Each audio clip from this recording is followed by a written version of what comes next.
আসসালামু আলাইকুম।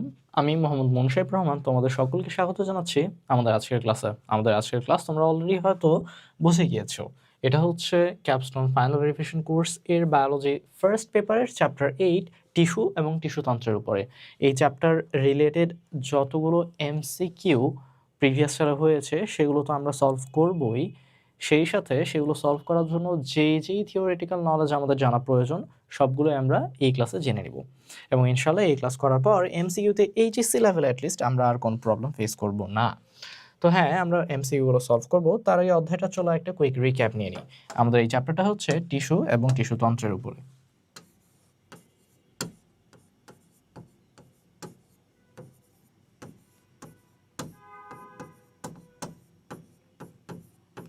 সবার আগে প্রথম শব্দ টিস্যুতে ফোকাস করি। টিস্যু কত প্রকার? টিস্যুকে সিম্পলি দুই ভাগে ভাগ করা হয়েছে। তার আগে টিস্যু কাকে বলে আই গেস এই সংজ্ঞা নতুন করে আমরা 11-12 এসে পড়িনি, 9-10 আমরা পড়ে এসেছি যে বেশ কয়েকটা সেল বা কোষ মিলিত হয়ে এক একটা টিস্যু তৈরি করে, আবার কয়েকটা টিস্যু একত্রে মিলিত হয়ে কিন্তু তন্ত্র তৈরি করে, আবার কয়েকটা তন্ত্র একত্রিতভাবে তৈরি হয়ে একটা অঙ্গ তৈরি করে হিউম্যান বডির ক্ষেত্রে যেমনটা আমরা দেখি, আবার কয়েকটা অঙ্গ মিলেই সম্পূর্ণ বডিটা। সেক্ষেত্রে শুরু হয় সবটাই সেলতে। এই চ্যাপ্টারে আমরা ইন পার্টিকুলার টিস্যু আর টিস্যু তন্ত্র পর্যন্তই সীমাবদ্ধ থাকব। তাহলে এখন আমরা চলো টিস্যুর দিকে তাকাই।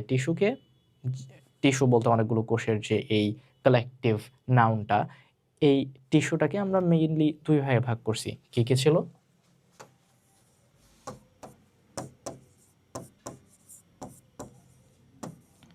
ভাজক টিস্যু এবং স্থায়ী tissue. As the name applies, ভাজক টিস্যু নামটা শুনে বোঝা যাচ্ছে যে এটা বিভাজন ক্ষমতা ধারণ করে, অর্থাৎ এদের সংখ্যা বৃদ্ধি করে। আর স্থায়ী টিস্যু খুব স্বাভাবিকভাবেই একটা উদ্ভিদ যখন জন্ম নেওয়া শুরু করে, যখন বৃদ্ধি পাওয়া শুরু করে, একদম শুরুতে কখনোই স্থায়ী টিস্যু তার মধ্যে থাকবে না। কেননা স্থায়ী টিস্যুর কনসেপ্টটাই হচ্ছে যে এটা ডিভাইড হতে পারবে না। তাহলে একটা প্লান্ট যখন তার ম্যাচিউরিটিতে পৌঁছে গিয়েছে, যখন তার সেল ডিভাইড হওয়া সমাপ্ত হয়ে গিয়েছে বলে সে মনে করবে, তখন তার সেলগুলোকে সে আর ডিভাইড করবে না, তখন সেই কালেকটিভ টিস্যুগুলোকে আমরা একসাথে স্থায়ী টিস্যু বলবো। But in the first place সব টিস্যুই অ্যাকচুয়ালি ভাজক টিস্যু হয়। তো ভাজক টিস্যুকে কয় ভাগে ভাগ করছি আমরা? ভাজক টিস্যুকে আমরা মাল্টিপল ভাগে ভাগ করছি। এখন ভাজক টিস্যুর ক্লাসিফিকেশনটাতেই ফোকাস করা যাক। আমাদের এই চ্যাপ্টারের প্রথম পড়া ভাজক টিস্যুর ক্লাসিফিকেশন। তার আগে ভাজক টিস্যুর সম্পর্কে কয়েকটা লাইন জেনে নেই আমরা। ভাজক টিস্যুর কয়েকটা বৈশিষ্ট্য আমাদের বই খুব সুন্দর করে পয়েন্ট করে দেওয়া আছে, এখান থেকে প্রচুর এমসিকিউ হয়। আচ্ছা, তো কি কি, চলো পয়েন্ট করে দেখি। ফার্স্টলি, ভাজক টিস্যু বিভাজন ক্ষমতা সম্পন্ন, খুবই অবভিয়াস।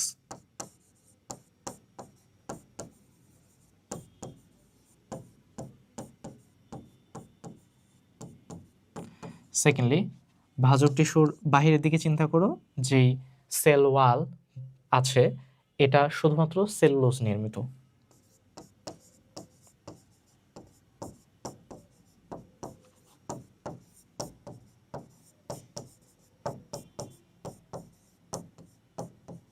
পাতলা কোষ প্রাচীর।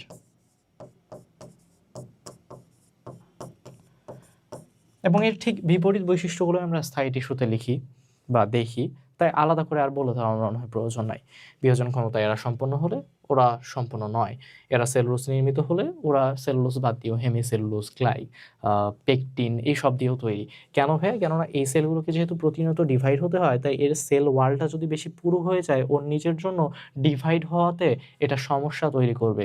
এই জন্য এটা কখনোই এর সেল ওয়ালটাকে বেশি পুরু হইতে দেয় না। তারপরেই এরা যেহেতু প্রতিনিয়ত মেটাবলিজমের মধ্যে থাকে, নিজেকে ডিভাইড করার মধ্যে থাকে, তাই এদের বিপাকীয় হারটাও বেশি হয়।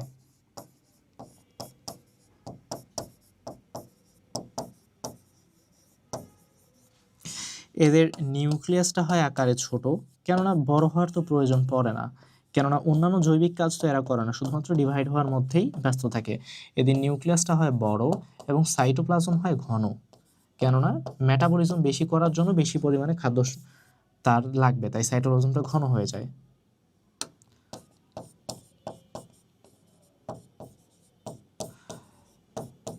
আবার এদের প্লাস্টিকের দিকে যদি তাকাই, যেহেতু এই ধরনের টিস্যুগুলো কখনো খাদ্য তৈরি, খাদ্য সঞ্চয় এই ধরনের কাজ করতে চাইবে না, তাই এদের প্লাস্টিডকেও কখনোই প্রাপ্তবয়স্ক প্লাস্টিড বা ম্যাচিওর প্লাস্টিড হওয়ার প্রয়োজন পড়ে না। এদের প্লাস্টিড কাজ করে না, প্রোপ্লাস্টিড রূপে থাকে।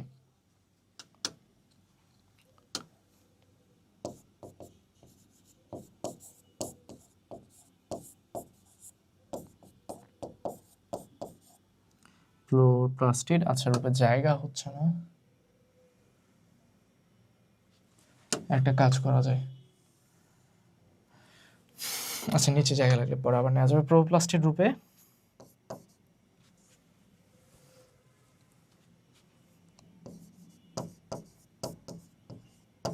প্লাস্টিড থাকে। ওকে, তাহলে এই কয়েকটা বিষয় আমাদেরকে ভাজক টিস্যু সম্পর্কে মনে রাখতে হয়, যে এদের বিপাকীয় হার বেশি, নিউক্লিয়াস বড়, সাইটোপ্লাজম ঘন, প্রোপ্লাস্টিড রূপে থাকে, এবং আন্তঃকোষীয় ফাঁক বলতেও আরেকটা পয়েন্ট ছিল বইয়ের মধ্যে, আন্তঃকোষীয় ফাঁক থাকে না।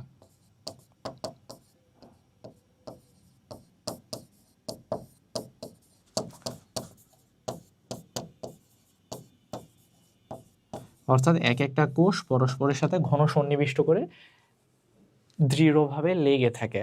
তাহলে এই বৈশিষ্ট্যগুলো আমরা যখন দেখব, সেগুলো আমরা ভাজক টিস্যুতে আনসার করে দিয়ে আসতে পারবো। আর এর ঠিক বিপরীত বৈশিষ্ট্যগুলোই হবে স্থায়ী টিস্যুর জন্য।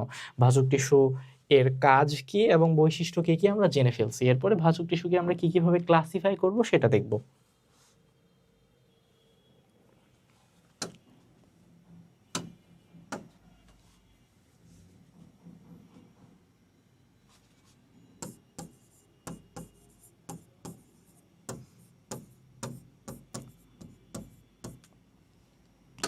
ভাজক টিস্যুকে আমরা ডিভাইড করতে চাচ্ছি, ফার্স্ট অফ অল চলো ডিভাইড করি কি হিসেবে, উৎপত্তি হিসেবে।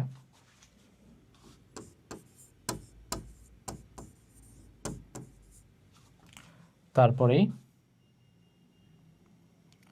কোষ বিভাজন হিসেবে।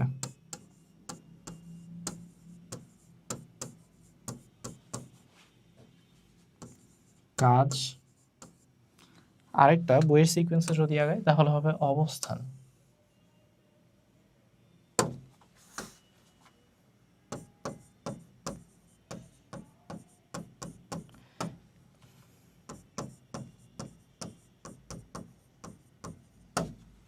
উৎপত্তি অনুসারে, অবস্থান অনুসারে ভাগ করতে পারি, কোষ বিভাজন অনুসারে ভাগ করতে পারি, আর ভাগ করতে পারি কাজ অনুসারে।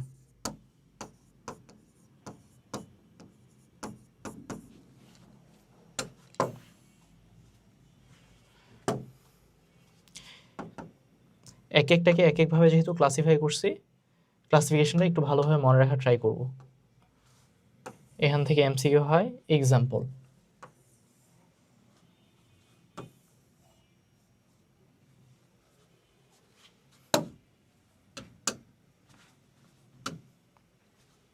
উৎপত্তি অনুসারে ভাগ করছি 3 ভাগে, অ্যাকচুয়ালি সবগুলো অনুসারে ভাগ করছি 3 ভাগে। উৎপত্তি অনুসারে 3 ভাগে ভাগ করছি কি কি?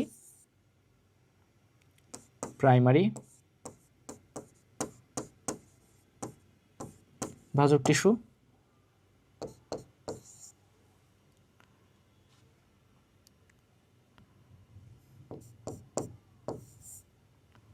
প্রারম্ভিক ভাজক টিস্যু,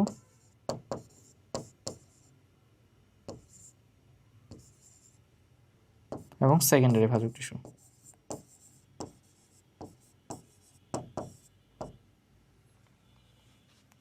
প্রারম্ভিক ভাজক টিস্যুকে আবার আমরা আরো নামে নামকরণ করছি, এটাকে আমরা প্রাথমিক ভাজক টিস্যু বলি। এখন এখান থেকে আমি কি বললাম মাত্র, যে এক্সাম্পলগুলো আসে অথবা সংজ্ঞা, এই জায়গায় এখানে সংজ্ঞা আসবে। যেমন আমি যদি বইয়ের সিকোয়েন্সে লিখি, বইয়ের সিকোয়েন্সে লিখে দেওয়াটা জরুরি, তাহলে এমসিকিউর জন্য তোমাদের মনে রাখাটা সহজ হবে। দেখো এক্ষেত্রে সংজ্ঞায় মনে রাখতে হবে, প্রারম্ভিকের সংজ্ঞার মধ্যে আছে হচ্ছে শীর্ষদেশের অগ্রভাগ।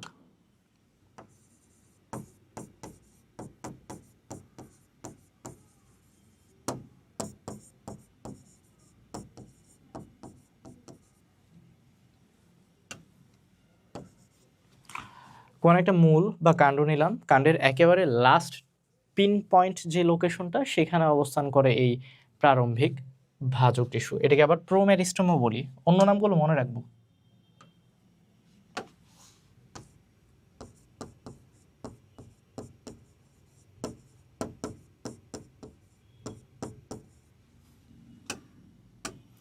তারপরে আছে প্রাইমারি ভাজক টিস্যু। প্রাইমারি ভাজক টিস্যুকে আমরা কিভাবে চিনব? ভ্রূণ অবস্থায় যেটা তৈরি হয় সেটা। ভ্রূণ অবস্থায় যে ভাজক টিস্যু থাকে সেটা হচ্ছে প্রাইমারি ভাজক টিস্যু। জন্ম নেওয়ার পর ওটার শীর্ষদেশের অগ্রভাগে যে ভাজক টিস্যুগুলো পায় সেগুলো হচ্ছে প্রারম্ভিক বা প্রোমেরিস্টেম। আর সেকেন্ডারি ভাজক টিস্যু কোনগুলো? স্থায়ী টিস্যু থেকে যেগুলো তৈরি হয়। নর্মালি স্থায়ী টিস্যু কারা? যাদের বিভাজন ক্ষমতা নাই, কিন্তু খুবই প্রয়োজনে এবং প্রয়োজনীয় উদ্দীপনা পেলে স্থায়ী টিস্যু কিছু কিছু রেয়ার কেসে ডিভাইড হওয়ার ক্ষমতা পায়। তখন ওরা যেই নতুন টিস্যুটা তৈরি করে সেটা হয় সেকেন্ডারি ভাজক টিস্যু। তাহলে স্থায়ী টিস্যু থেকে যেই ভাজক টিস্যু তৈরি, ঠিক স্থায়ী টিস্যু থেকে যেই ভাজক টিস্যুর উৎপত্তি সেটাকে আমরা সেকেন্ডারি ভাজক টিস্যু বলবো। ভ্রূণ অবস্থায় যে ভাজক টিস্যুর উৎপত্তি সেটাকে প্রাইমারি ভাজক টিস্যু বলবো। আর শীর্ষদেশের অগ্রভাগে যেই ভাজক টিস্যুর উৎপত্তি সেটাকে আমরা হচ্ছে যে প্রোমেরিস্টেম বলবো। তো এখানে আমাদের এক্সাম্পল মনে রাখতে হবে। সেকেন্ডারি ভাজক টিস্যুর এক্সাম্পল হচ্ছে কর্ক ক্যাম্বিয়াম এবং ইন্টারফ্যাসিকুলার ক্যাম্বিয়াম।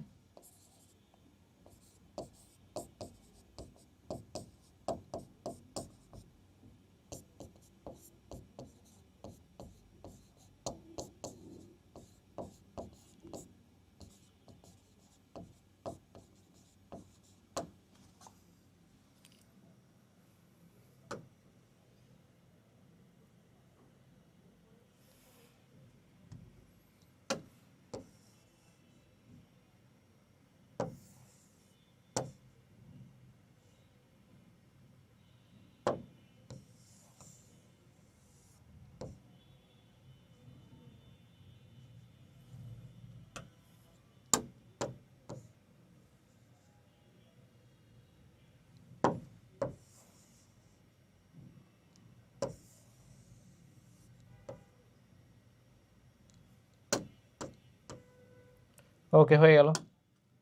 এখন চলো দেখি উৎপত্তি অনুসারে এই তিনটা জিনিস মনে রাখতে হবে। তো অবস্থান অনুসারে আমাদের কি কি মনে রাখতে হবে চলো দেখি। অবস্থান অনুসারে আবার সেম 3 ভাগে ভাগ করছি। অ্যাকচুয়ালি সবগুলোই আমরা 3 ভাগে ভাগ করছি।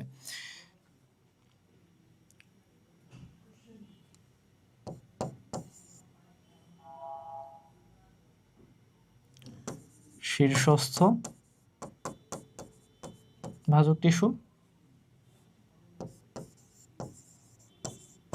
পার্শ্বীয় ভাজক টিস্যু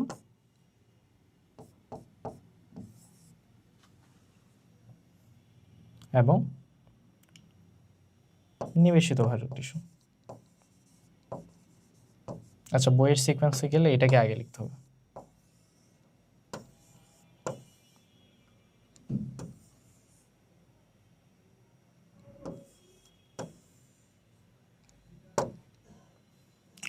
শীর্ষস্থ ভাজক টিস্যু, এরা পিন পয়েন্ট উপরের লোকেশনগুলোতে থাকবে।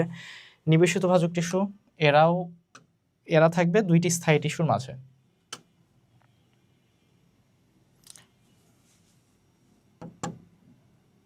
শীর্ষে থাকবে, এরা এক ধরনের প্রাইমারি টিস্যু, অর্থাৎ শীর্ষতে যারা থাকে ওরা উৎপত্তি অনুসারে প্রাইমারির মধ্যে পড়ে। নিবেশিতরাও প্রাইমারির মধ্যেই পড়ে, তবে এক্ষেত্রে মনে রাখতে হবে যে এরা স্থায়ী টিস্যুর মাঝে থাকে। দুটি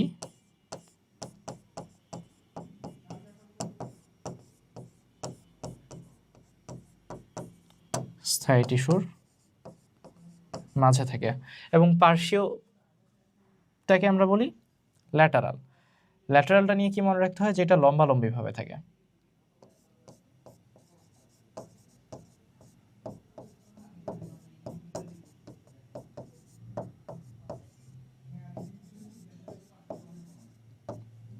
ওকে, তাহলে এই তথ্যগুলো আমাদেরকে অবস্থান অনুসারেতে মনে রাখতে হইতো। তারপরে চলে যাই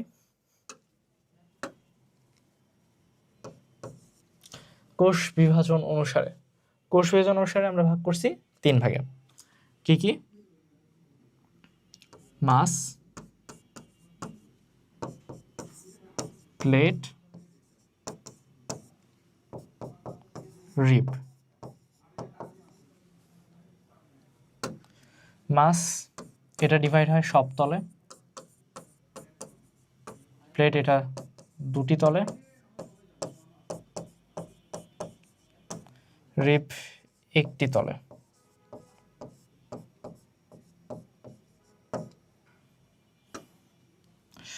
এটার এক্সাম্পল হচ্ছে মূল, মজ্জারশ্মি।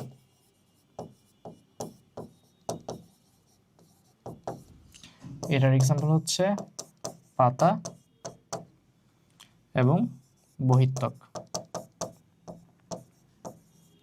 এবং এটার এক্সাম্পল হচ্ছে বাকি সবকিছু, সো মজ্জা, শস্য বা এন্ডোডার্ম, এগুলো সব হবে মাসের এক্সাম্পল। তারপরে চলে যাই কাজের ভিত্তিতে কি কি ভাগে ভাগ করছি। কাজের ভিত্তিতে ভাগ করছি 3 ভাগে।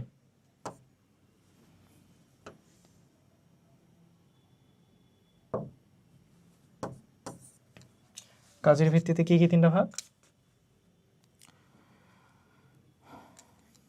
প্রোটোডার্ম,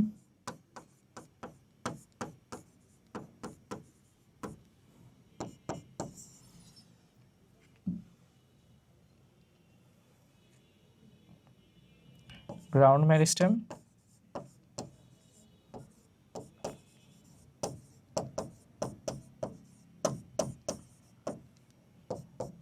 আর একটা হচ্ছে প্রোক্যাম্বিয়াম।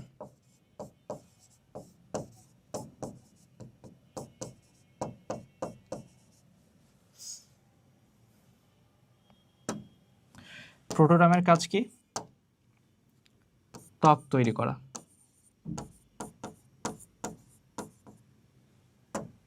গ্রাউন্ড মেরিস্টেমের কাজ অভ্যন্তরীণ গঠন তৈরি।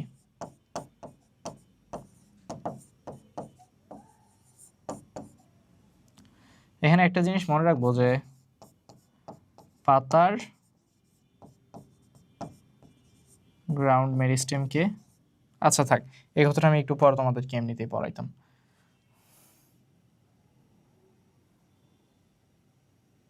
গ্রাউন্ড মেরিস্টেম নিয়ে অনেক ডিটেলস পড়াবো একটু পরে, অনেক না, এমসিকিউর জন্য যা লাগে আর কি, ওখানে বলবো। আর প্রোক্যাম্বিয়ামের কাজ হচ্ছে সাইড ইস্যু, যেমন ধরো যে জাইলেম ফ্লোয়েম, এগুলো তৈরি। জাইলেম ফ্লোয়েম, ক্যাম্বিয়াম, এগুলো তৈরি করা। আচ্ছা, ওই সাইডে কি দেখা যায়? হ্যাঁ, মোটামুটি ভালোভাবে তো দেখা যাচ্ছে, দেখা গেলেই ভালো। তো এই হচ্ছে আমাদের, না হলে এবার সে নিয়ে আসা যায়, সমস্যা নেই। Good, very good. তো এই হচ্ছে আমাদের ভাজক টিস্যুর ক্লাসিফিকেশন। এখান থেকে প্রচুর এমসিকিউ হয়, আমরা একটু পরে যখন সলভ করতে যাব তখন ঠিকই দেখতে পাবো।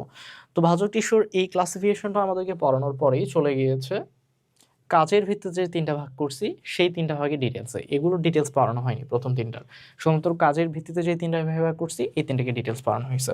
কি পড়ছি আমরা ডিটেলস? চলো দেখি। যে কোনো একটা উদ্ভিদ নিলাম, আমি ধরে নিলাম এটা একটা উদ্ভিদ, এটা একটা উদ্ভিদ, এটা উদ্ভিদের কাণ্ড, এদিকে মূল আছে ধরো, এদিকে আবার গাছপালা, অনেক পাতা টাতা আছে। তো এর মূল, এর একটা পার্ট আমি কেটে আনতে পারবো, এতটুকু ধরো কেটে কেটে আনছি। এটাকে আরো জুম করলে এরকম আমি স্ফীত অংশ দেখতে পাবো। এটাকে যদি আরেকবার কাটি, এই অংশটা, এটাকে যদি আমি উপর থেকে দেখি, এটা কিন্তু গোলাকার হবে। এই গোলাকার অংশটার সব থেকে বাহিরে যে অংশটা, এটাকে আমরা বলি এপিডার্মিস। ভিতরে যে অংশগুলো, এগুলোকে আমরা বলি গ্রাউন্ড টিস্যু।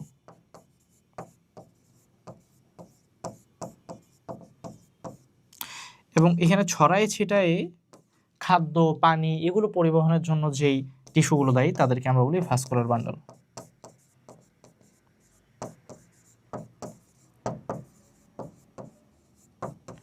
আমরা এখন এই তিনটারই ডিটেলস পড়বো। মূলত প্রোটোডার্ম এপিডার্মিস তৈরি করে, গ্রাউন্ড টিস্যু তো গ্রাউন্ড টিস্যু, আর ভাস্কুলার বান্ডল হচ্ছে একটু আগে আমরা মাত্র যেটা দেখলাম প্রোক্যাম্বিয়াম থেকে সৃষ্ট কোষগুলো। সো কাজের ভিত্তিতে ওই যে ডিটেলসটা এটাই আমাদের প্রয়োজন। আচ্ছা, এই জিনিসটা খুব একটা দরকার নাই, এটা বুঝতে পারলেই হইল।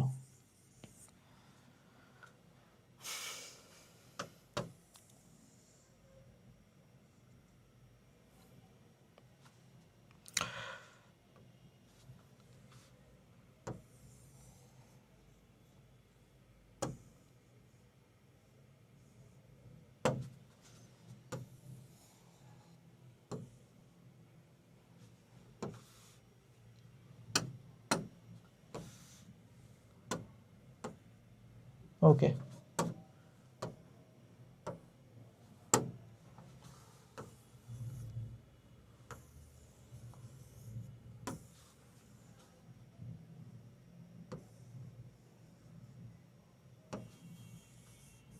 আচ্ছা থাক, এই পাশেই থাক। সবার আগে চলে আসি এপিডার্মিস।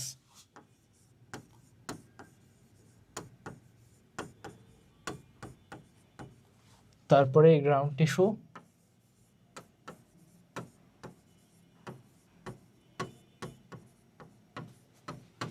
এবং সবশেষে আমরা পড়ব ভাস্কুলার বান্ডল।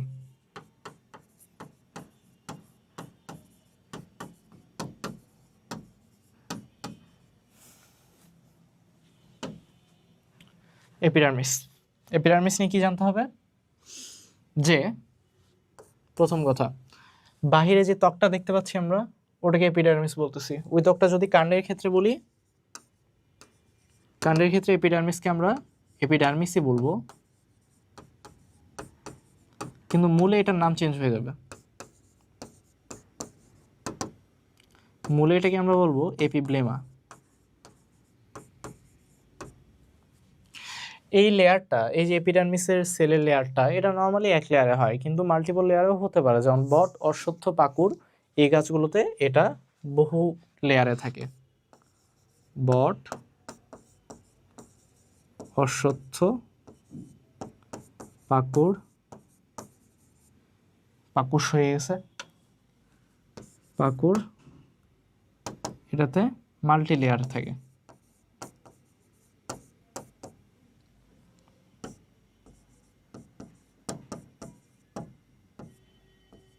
মাল্টি লেয়ার থেকে তারপরেরটাতে যাই, এপিডার্মিস এ তো শুধুমাত্র ত্বকটাই থাকবে না, ত্বকে আমরা মাঝে মাঝে ত্বকের রোম দেখতে পাই, মাঝে মাঝে ছিদ্র দেখতে পাই। তো এই যে উপরে বৃদ্ধি হয়ে যেটা থাকবে সেটাকে আমরা এপিডার্মাল উপাঙ্গ বলবো।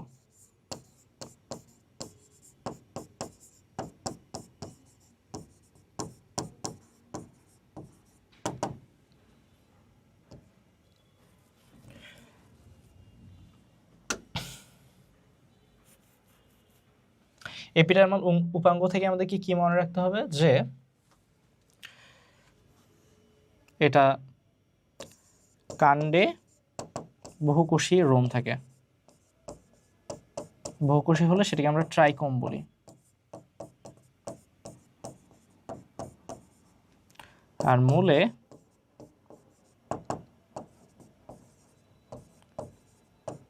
এক কোষী হয়।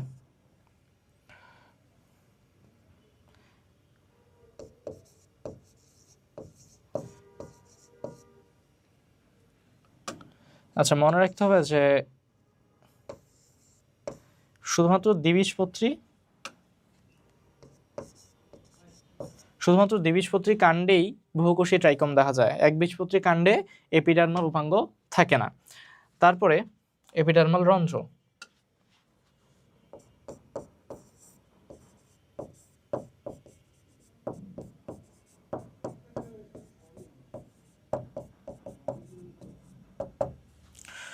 হতে পারে স্টোমাটা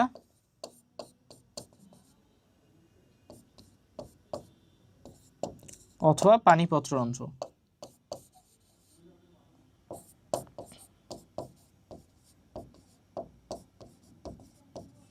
পানিপত্ররন্ধ্রকে আবার আমরা হাইড্রোথটও বলি। হাইড্রোথটের কাজ কি?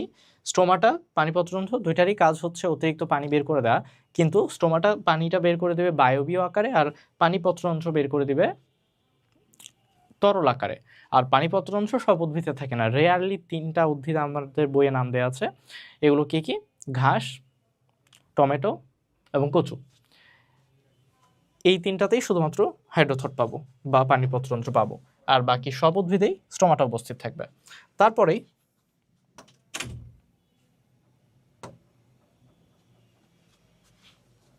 Ground tissue.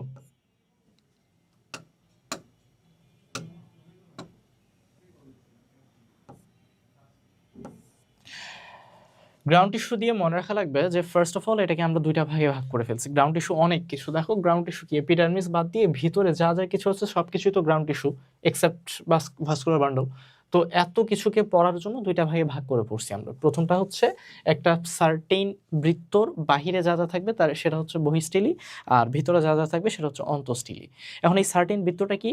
বৃত্তটাকে আমরা বলি পরিচক্র। পরিচক্র নামে একটা স্পেশাল সেলের লেয়ার সারাউন্ড করে গোলাকার ভাবে থাকে। ওই গোলাকার বৃত্তের বাহিরে যা যা কিছু সবই বহিঃস্থলী। তো বহিঃস্থলীতে কি কি থাকে চলো দেখি। আচ্ছা, এটাকে সাদা কালি দিয়ে আর না লিখে অন্য একটা কালি নেই।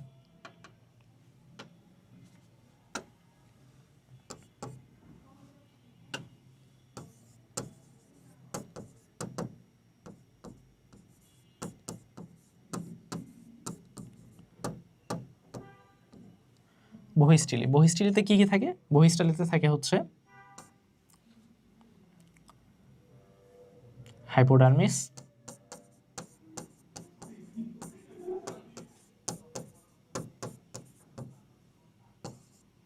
কর্টেক্স এবং এন্ডোডার্মিস।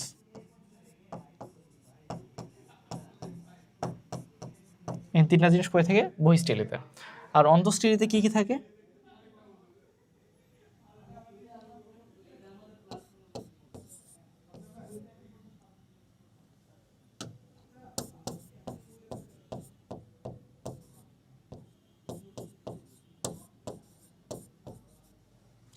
অন্তঃস্থলীতে কি কি থাকে? অন্তঃস্থলীতে থাকে, আচ্ছা এই কালি দিয়ে লিখি, পরিচক্র,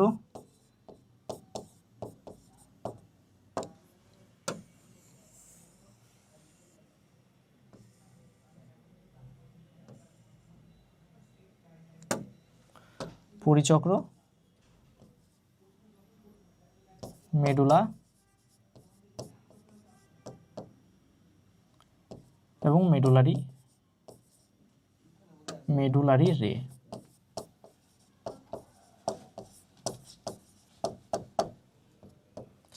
তাহলে এখান থেকে এমসিকিউ কিভাবে হবে যে,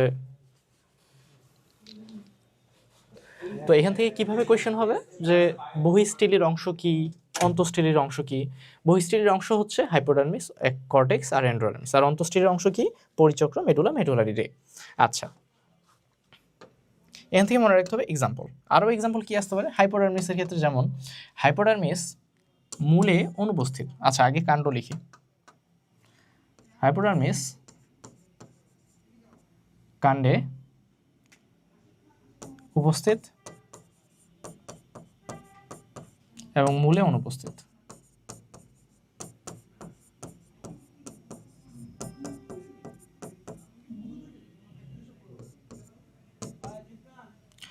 আবার কর্টেক্স কাণ্ডে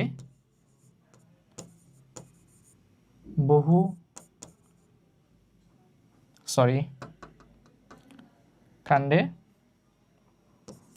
কম লেয়ারে থাকে এবং মূলে অধিক লেয়ারে থাকে। মূলে বহু লেয়ারে থাকে। এন্ডোডার্মিস থেকে কি মনে রাখতে হবে? যে এন্ডোডার্মিস কাণ্ডে ঢেউ খেলানো,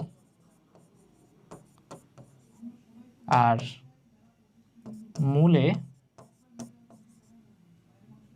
গোলাকার। অন্তঃস্থলীতে কি মনে রাখতে হবে? যে পরিচক্র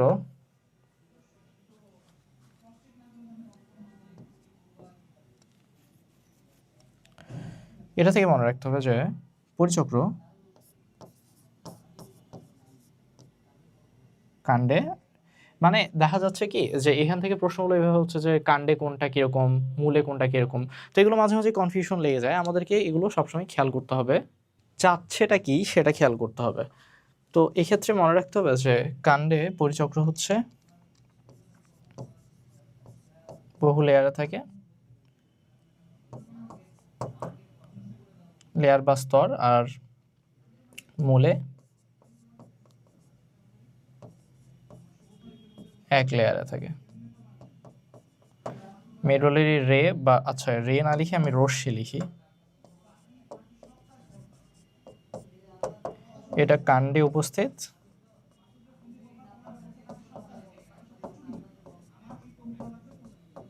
মূলে অনুপস্থিত।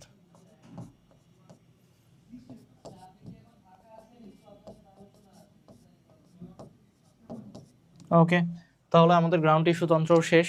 এক্ষেত্রে আরো যদিও কিছু যদি কিন্তু ছিল যেগুলো আমরা ধীরে ধীরে জানতে পারবো, যেমন হাইপোডার্মিসের কাণ্ড উপস্থিত বলছে, এটা অ্যাকচুয়ালি বহু লেয়ারে থাকে। তারপরে আবার কাণ্ডের ক্ষেত্রে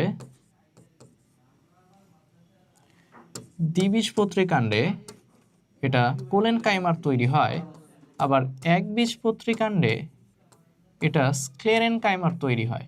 এই ধরনের বিষয়গুলোই এমসিকিউতে তারা দেয়। তারপরে কাণ্ডে ঢেউ খেলানো যদি উপস্থিত থাকে, একবীজপত্রীতে অনুপস্থিত থাকে। ওকে, তাহলে এই ধরনের ব্যাপারগুলো মনে রাখতে হবে আমাদেরকে। তারপরে আমরা চলে যাই ভাস্কুলার বান্ডলে। ভাস্কুলার বান্ডল থেকে কি প্রশ্ন হবে চলো দেখি। ভাস্কুলার বান্ডল এটা বিভিন্নভাবে সাজানো থাকতে পারে, সংযুক্ত, অরিয় এবং কেন্দ্রীয়। সংযুক্ত আবার দুই ধরনের,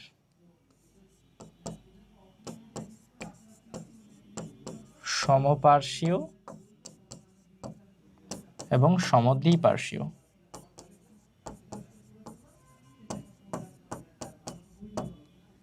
ওকে, এখন এক্সাম্পল মনে রাখার পালা। সমপার্শ্বীয়র এক্সাম্পল হচ্ছে দ্বিবীজপত্রী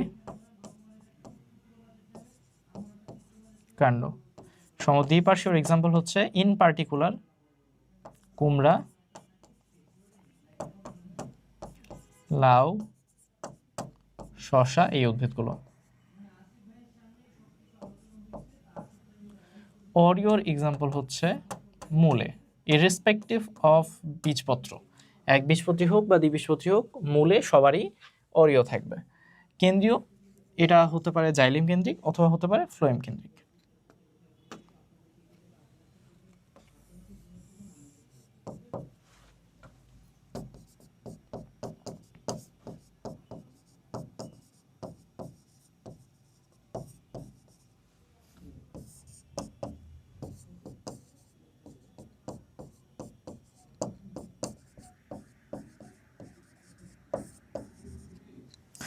জাইলেম কেন্দ্রিকের এক্সাম্পল কি কি?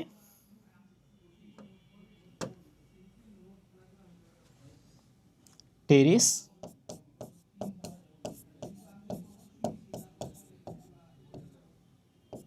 লাইকোপোডিয়াম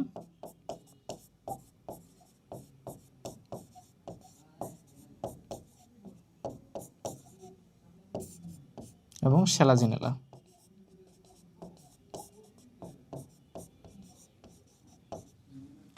এবং কেন্দ্রিকের এক্সাম্পল হচ্ছে ড্রাসিনা এবং ইউক্কা।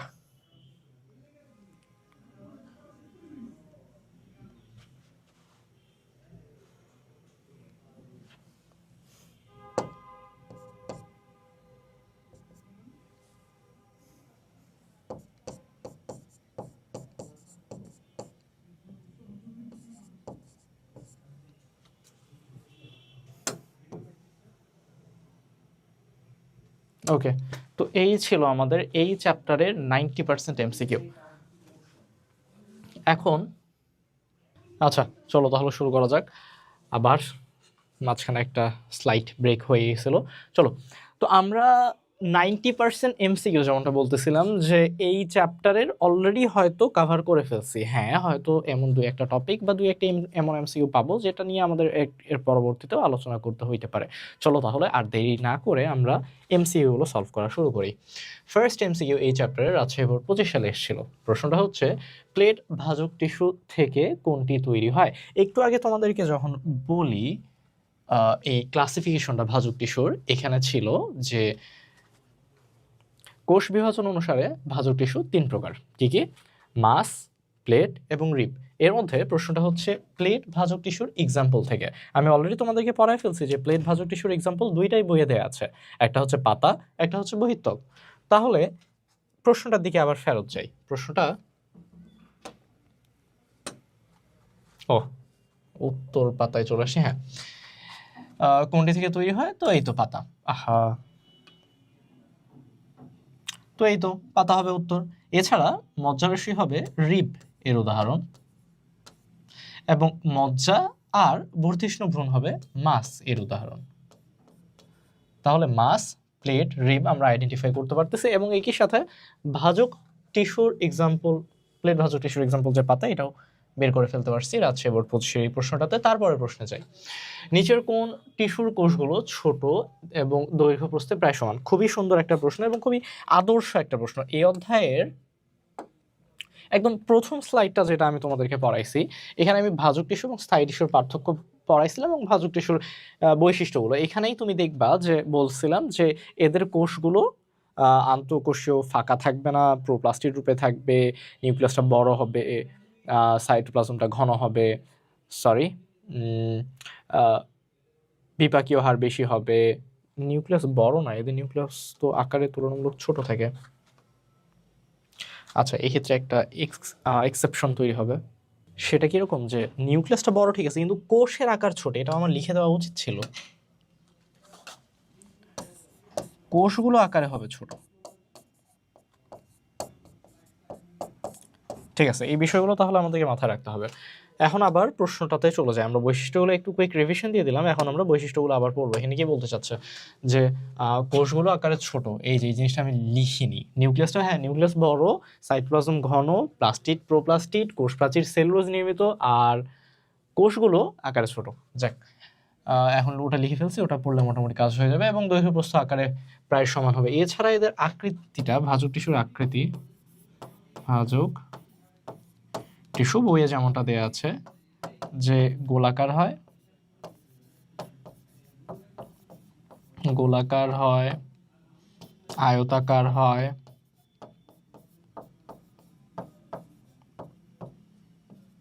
পঞ্চভুজ বা ষড়ভুজ আকৃতির হতে পারে।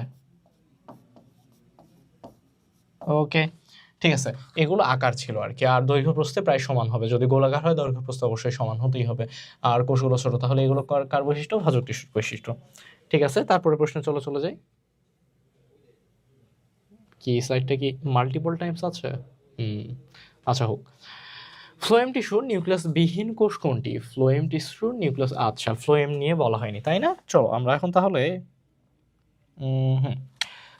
তাহলে ওই স্থায়ী টিস্যু নিয়ে একটু পড়াশোনা করি।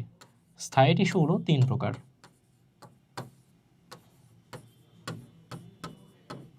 স্থায়ী টিস্যু 3 প্রকার কি কি? সরল,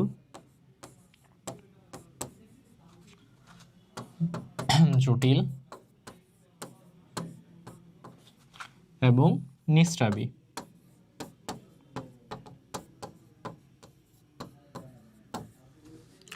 আচ্ছা, তো এই যে 3টা প্রকার কিসের ভিত্তিতে ভাগ করা হয়েছে ভাইয়া? দেখো, সরল ভাজক টিস্যু বলো, জটিল ভাজক টিস্যু বলো, কিংবা নিঃস্রাবী ভাজক টিস্যু, স্থায়ী টিস্যু বলো, 3 ধরনের স্থায়ী টিস্যুরই বেসিক কথা হচ্ছে যে এরা কখনো বিভাজন ক্ষমতা লাভ করবে না, খুব রেয়ার কন্ডিশন বাদ দিয়ে।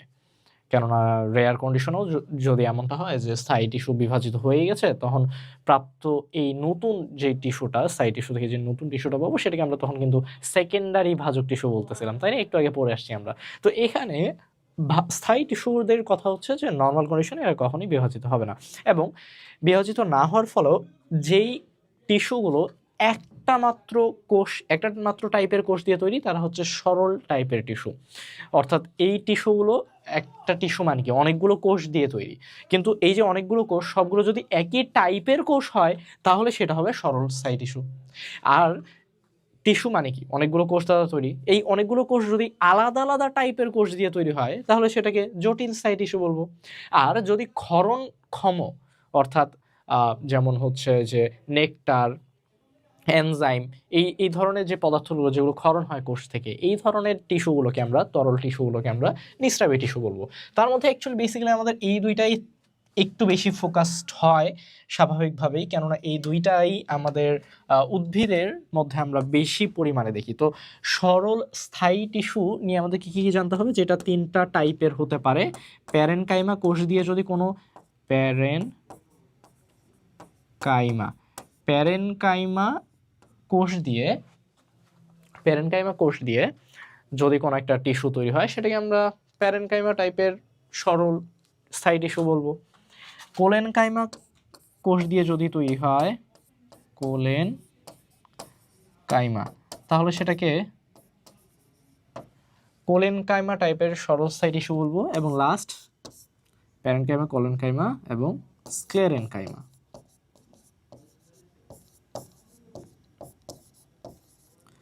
এখন এদেরকে আমরা কিসের ভিত্তিতে ভাগ করছি ভাইয়া? এদেরকে আমরা ভাগ করছি তাদের কাজের ভিত্তিতে। প্যারেনকাইমা কোষগুলোর কাজ হচ্ছে খাদ্য তৈরি, কোলেনকাইমা কোষগুলোর কাজ হচ্ছে খাদ্য সঞ্চয়, এবং সবশেষে স্ক্লেরেনকাইমা কোষের কাজ হচ্ছে যান্ত্রিক দৃঢ়তা প্রদান।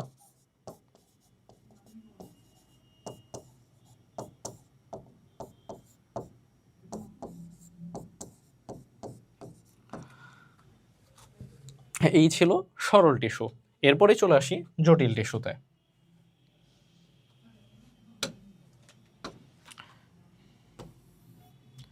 জটিল টিস্যু কি কি? জাইলেম এবং ফ্লোয়েম।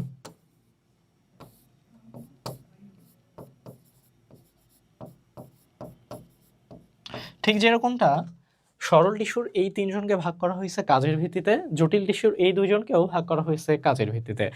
জাইলেম টিস্যুর কাজ হচ্ছে যত জাইলেম যত জল, তাই না? তো উদ্ভিদ দেহের মধ্যে পানি পরিবহন করা কাজ হচ্ছে জাইলেম টিস্যুর, এবং পানির সাথে সাথে খনিজ পরিবহনটাও তার কাজ। পানির সাথে যেহেতু খনিজ প্রবাহিত হয়, পানি এবং খনিজ পরিবহন।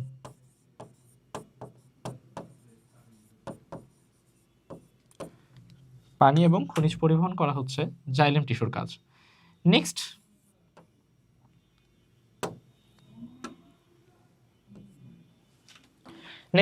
ফ্লোয়েম টিস্যুর কাজ কি তাহলে? ফ্লোয়েম টিস্যুর কাজ হচ্ছে খাদ্য পরিবহন, এবং ডিরেকশনেও কিন্তু চেঞ্জ আছে। স্বাভাবিকভাবে উদ্ভিদ পানি কই থেকে নেয়? মাটি থেকে নেয় না। তাহলে মূল থেকে পাতার দিকে রওনা হয় যে টিস্যুটা পানি এবং খনিজ নিয়ে, সেটাই হচ্ছে জাইলেম টিস্যু। আবার খাদ্য কই তৈরি হয়? পাতায় তৈরি হয়। পাতা থেকে উদ্ভিদের সমগ্র দেহে খাদ্য নিয়ে পরিবহন করা যে টিস্যুর কাজ, সেটার নাম হচ্ছে ফ্লোয়েম। তাহলে কাজের ভিত্তিতে ভাগ করছি, ঠিক আছে, খুব ভালো কথা। কিন্তু জাইলেম এবং ফ্লোয়েম এগুলোকে আবার ফার্দার মোর আরও ক্লাসিফাই করতে পারছি। জাইলেম 4 প্রকার, ফ্লোয়েম 4 প্রকার। 4 প্রকার কি কি?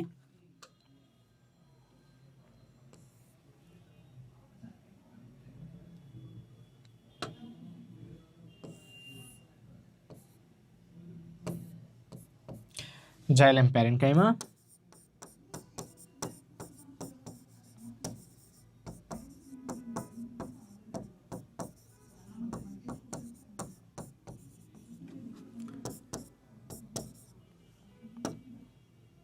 জাইলেম ফাইবার,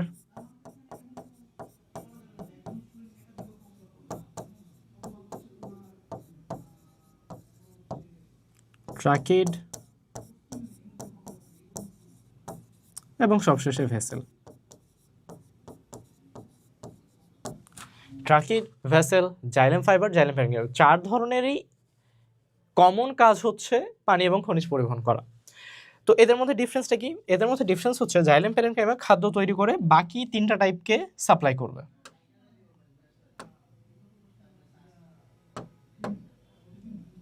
জাইলেম প্যারেনকাইমা খাদ্য তৈরি করবে।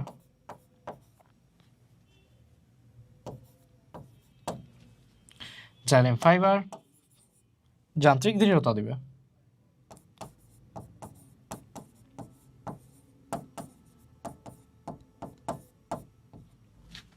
ট্রাকিড এবং ভেসেল মেইনলি পানি এবং খনিজ পরিবহন করবে। মেইন কাজটা পানি এবং খনিজ পরিবহনের ট্রাকিড ভেসেলের কাজ।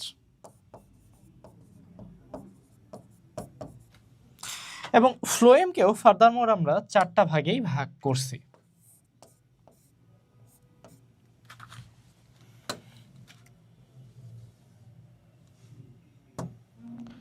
কি কি?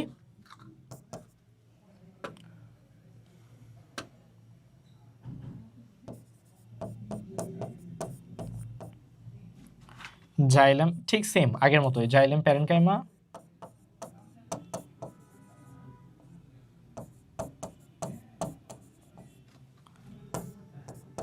জাইলেম ফাইবার,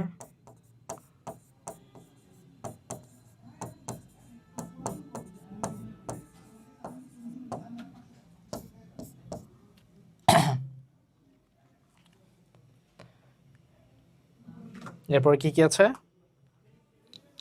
সিভ কোষ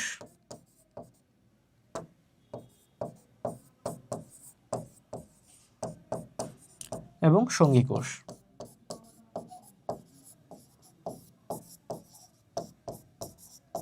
এক্ষেত্রে আরো যদি আমরা এক্সক্লুসিভ তথ্য নিতে চাই এখান থেকে, যে জাইলেম ফাইবার এটা কিন্তু মৃত কোষ দিয়ে তৈরি হয়। এখানে জাইলেম ফাইবার এটাও কিন্তু মৃত কোষ দিয়ে তৈরি হয়। সিভ কোষের ওর কিন্তু নিউক্লিয়াস নেই।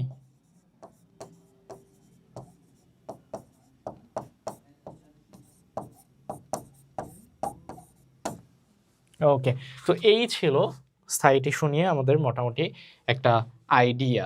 তো স্থায়ী টিস্যুটা আমরা এখন পড়ে ফেললাম, এখন ইনশাল্লাহ আমরা পরের এমসিকিউ গুলো সলভ করতে পারবো। চলো দেখি পরের এমসিকিউ গুলোতে কি পড়ানো হচ্ছে। ও আচ্ছা, আগে প্রশ্নটা এখানে আছে, ফ্লোয়েম টিস্যুর নিউক্লিয়াস বিহীন কোষ কোনটি? ফ্লোয়েম টিস্যুর নিউক্লিয়াস বিহীন। তো ফ্লোয়েম টিস্যুর কোষগুলা কি কি ছিল, চলো আগে ওইটার দিকেই তাকাই। ফ্লোয়েম টিস্যু 4 ধরনের কোষ। হ্যাঁ, কি ব্যাপার? ফ্লোয়েম টিস্যু, এই যে ফ্লোয়েম টিস্যু, এটা 4 ধরনের কোষ পাইছি আমরা, জাইলেম প্যারেনকাইমা, জাইলেম, কি ব্যাপার জাইলেম কেন লিখছি? এটা ফ্লোয়েম হবে। আচ্ছা, ভুল লিখছি।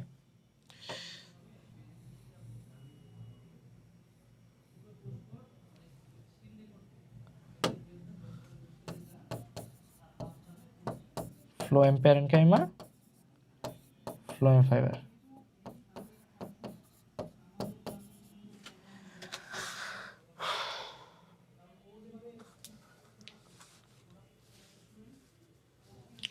ঠিক আছে, তারপরে ও আচ্ছা, তো ওখানে যে 4টা আমরা সেল দেখলাম, এই 4টাই কিন্তু ঠিক, 4টাই কিন্তু ফ্লোয়েম টিস্যুর। তার মধ্যে নিউক্লিয়াস বিহীন কোনটা?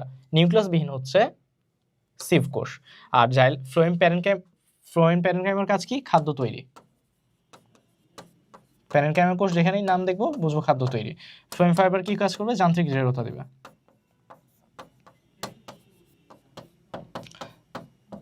এবং ফ্লোয়েম ফাইবারের বৈশিষ্ট্য স্পেশাল কি মনে রাখতে বলছি? যে এটাও মৃত। ওকে, ডান। দেন তারপরেরটাতে যাই। আচ্ছা, এটা উত্তরটাই। তারপরে প্রশ্নে বলতেছে যে মজ্জারশ্মি কোন ভাজক টিস্যু থেকে তৈরি? মজ্জারশ্মি কোন ভাজক টিস্যু থেকে তৈরি? ও আচ্ছা, আবার ওখানে ব্যাক চলো। এটা হবে রিব। এটাও আমি পড়ায় ফেলছি, চলো দেখি এখানে, এখানে আছে রিব। এই যে রিব, রিব কোন প্রকারভেদের মধ্যে পড়ছে? কোষ বিভাজন অনুসারে প্রকারভেদের মধ্যে পড়ছে। এবং এরা কে কে? মাস, প্লেট আর রিব। এর মধ্যে মজ্জারিষি আর মূল, এই দুইজনকে আমি কি বলছিলাম? রিবের এক্সাম্পলের মধ্যে পড়ে। আমাদের প্রশ্ন এটাই।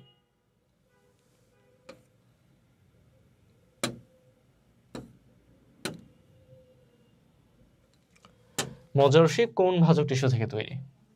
রিব।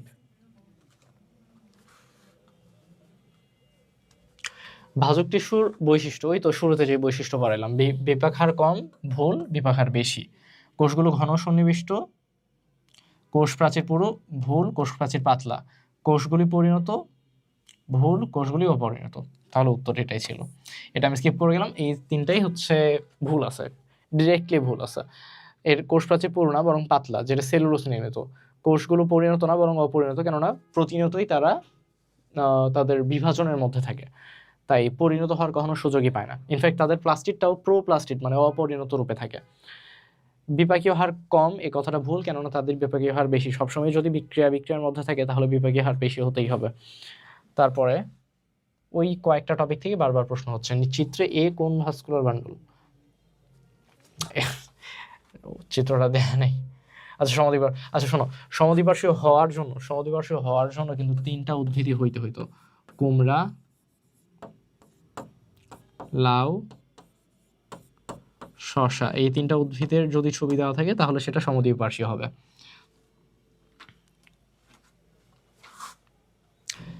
এটা আমরা দেখতে পাবো হচ্ছে কাণ্ডের মধ্যে, তার মধ্যে মুক্ত সমপার্শ্বীয় আমরা দেখতে পাবো দ্বিবীজপত্রীতে, বদ্ধ সমপার্শ্বীয় আমরা দেখতে পাবো একবীজপত্রীতে। আমি যদি আর অরিও আমরা দেখতে পাবো কাদের? মূলে। এটা যদি আমি এখানে এডিট করে দিতে চাই,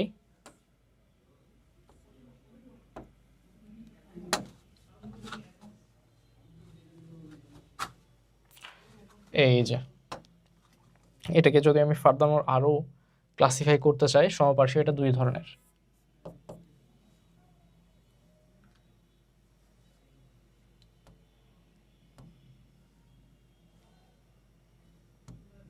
কি কি? মুক্ত সমপার্শ্বীয় এবং বদ্ধ সমপার্শ্বীয়।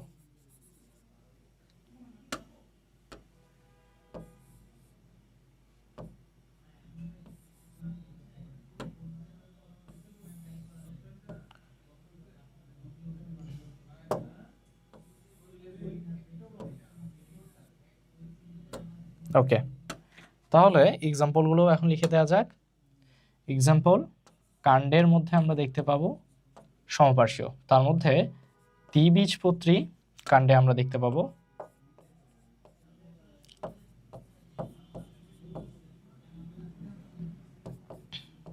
দ্বিবীজপত্রী কাণ্ডে দেখতে পাবো মুক্ত সমপার্শ্বীয় এবং বদ্ধ সমপার্শ্বীয় দেখতে পাবো একবীজপত্রীতে।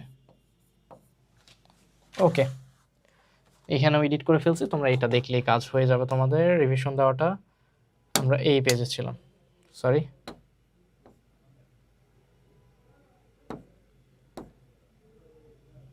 এইটাও এই পেজে ছিলাম এবং এই পেজটাও আমাদের পড়া হয়ে গেছে। তারপরের প্রশ্নে যাই। মূল ও কাণ্ডের শীর্ষে কোন টিস্যু অবস্থান করে? এটা করে ভাজক টিস্যু। কোন টাইপের ভাজক টিস্যু? প্রাইমারি ভাজক টিস্যু।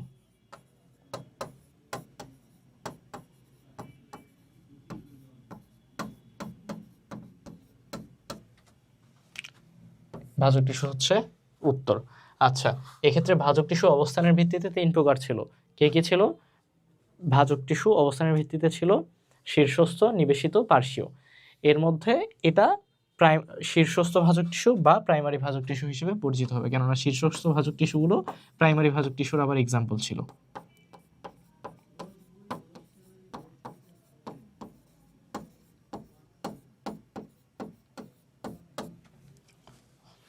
ওকে,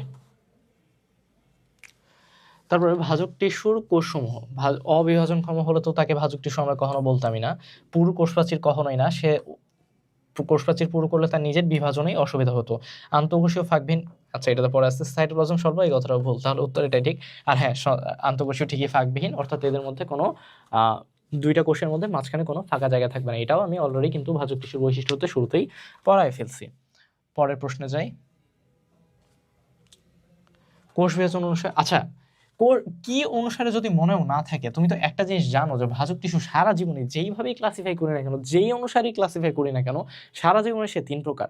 তাহলে এটা তো আর আলাদা করে চিন্তা করার কোনো দরকার নেই যে অবস্থান অনুসারে নাকি উৎপত্তি অনুসারে নাকি কাজ অনুসারে নাকি কোষ বিভাজন অনুসারে ভাজক টিস্যু যে কোনোভাবেই 3 প্রকার।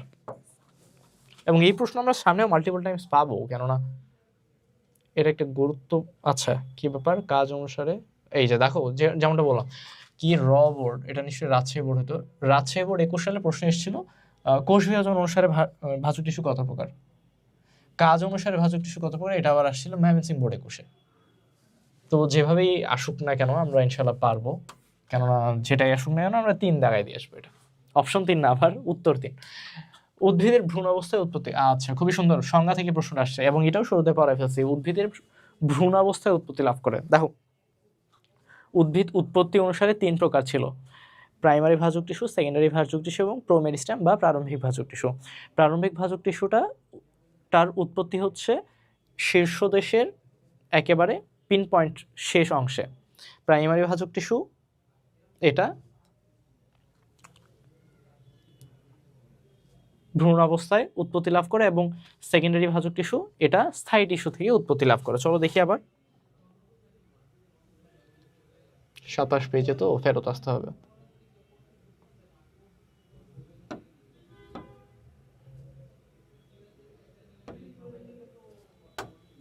এই যে প্রারম্ভিক এটা শীর্ষদেশের অগ্রভাগে অবস্থান করে, প্রাইমারি ভাজক টিস্যুটা ভ্রূণ অবস্থায় অবস্থান করে এবং স্থায়ী সেকেন্ডারি ভাজক টিস্যু এটা স্থায়ী টিস্যু থেকে উৎপত্তি লাভ করে।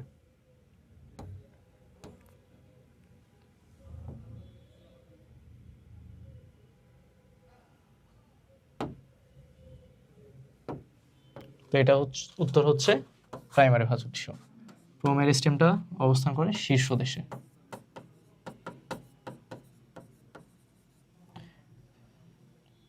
আর কর্ক ক্যাম্বিয়াম এটা সেকেন্ডারি ভাজক টিস্যুর উদাহরণ।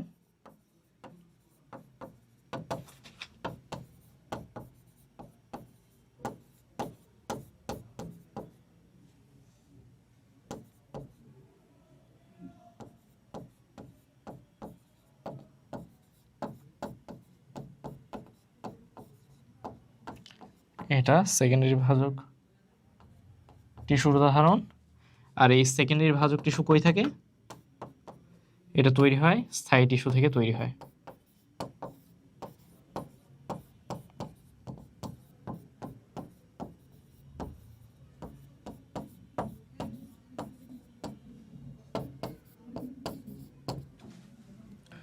প্রোক্যাম্বিয়াম, কর্কক্যাম্বিয়াম, প্রাইমারি ভাজক টিস্যু, প্রোমেরিস্টেম। এই তো তাহলে সবগুলোর সাথে আমরা পরিচয় হয়ে গেলাম।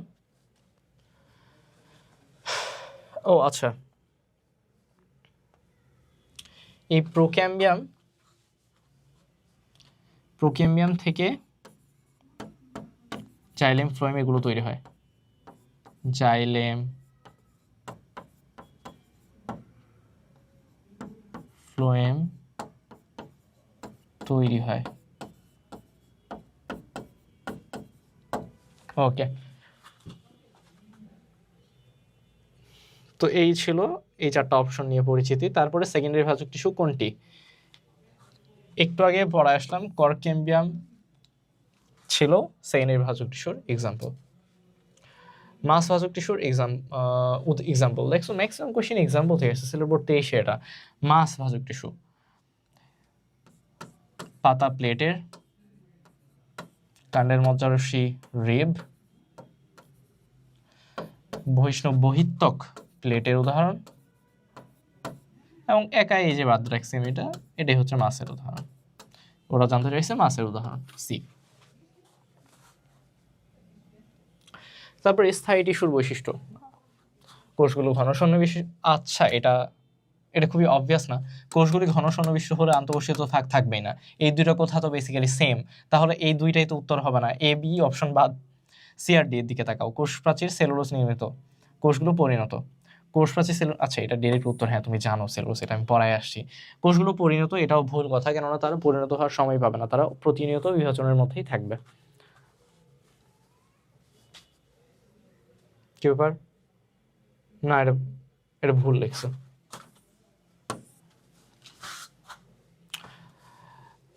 মূলের ত্বককে, আচ্ছা এটা খুব সুন্দর একটা প্রশ্ন, এটাও পড়ায় আসি। কাণ্ডের ত্বককে আমরা এপিডার্মিস বলি আর মূলের ত্বককে এপিব্লেমা।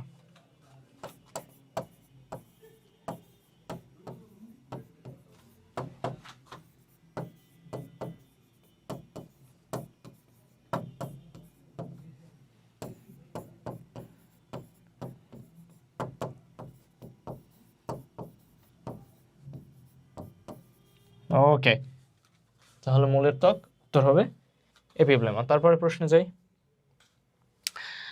কচুর মূলে কোন ভাস্কুলার, খুবই সুন্দর একটা প্রশ্ন, চট্টগ্রাম 25 সালে খুব সুন্দর একটা প্রশ্ন করছে। দেখো মূলে কোন ধরনের ভাস্কুলার বান্ডল দেখতে পাবো, ওটা পড়ানোর সময় আমি তোমাকে বলছিলাম ইররেসপেক্টিভ অফ বীজপত্র, মূল দেখা মাত্র অ্যান্সার করতে হবে ওরিও। ওই জায়গাটা আরেকবার রিক্যাপ করাই দেই।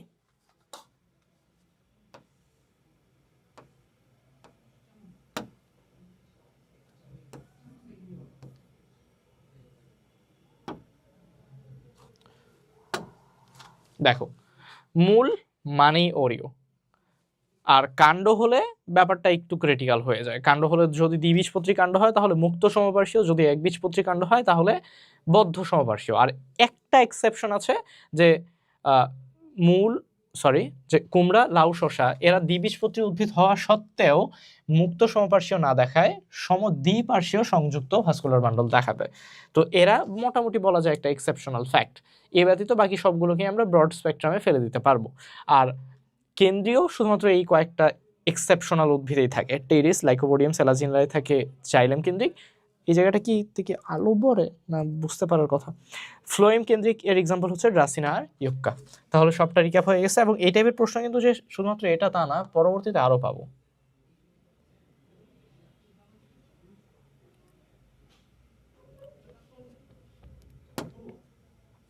তাহলে এটা এখন আমরা অ্যান্সার দিতে পারলাম কচুর মূলে। কচু, হ্যাঁ এখন তুমি যদি কোয়েশ্চেন করতে চাও ভাই কচু হচ্ছে একবীজপত্রী, কিন্তু এটা জেনে আমাদের খুব একটা কাজ দিচ্ছে না, কেননা একবীজপত্রী হোক বা দ্বিবীজপত্রী হোক মূলের গঠনে সারা জীবনই আমরা দেখতে পাবো অরিও ভাস্কুলার বান্ডল। তারপরে প্রশ্নে যাই, পাতার গ্রাউন্ড টিস্যুকে কি বলে? এটা খুব সিম্পল একটা কথা, পাতার গ্রাউন্ড টিস্যুকে আমরা কি বলি? পাতার গ্রাউন্ড টিস্যুকে আমরা মেসোফিল টিস্যু বলি। কিন্তু মেসোফিল নিয়ে যদি আমরা অতিরিক্ত জানতে চাই,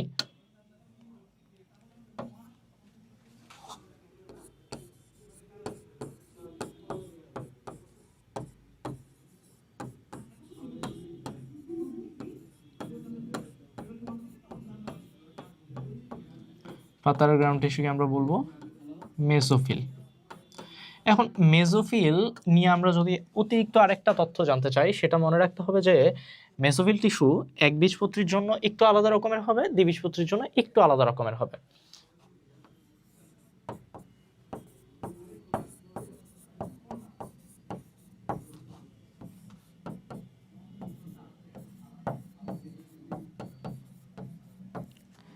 একবীজপত্রীর জন্য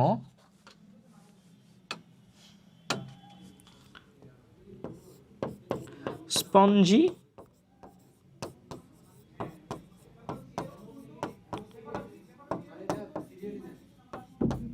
প্যারেনকাইমা।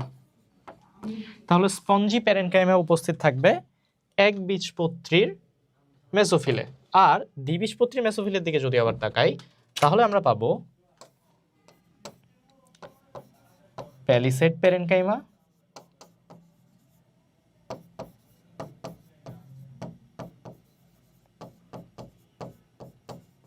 এবং স্পঞ্জি প্যারেনকাইমা।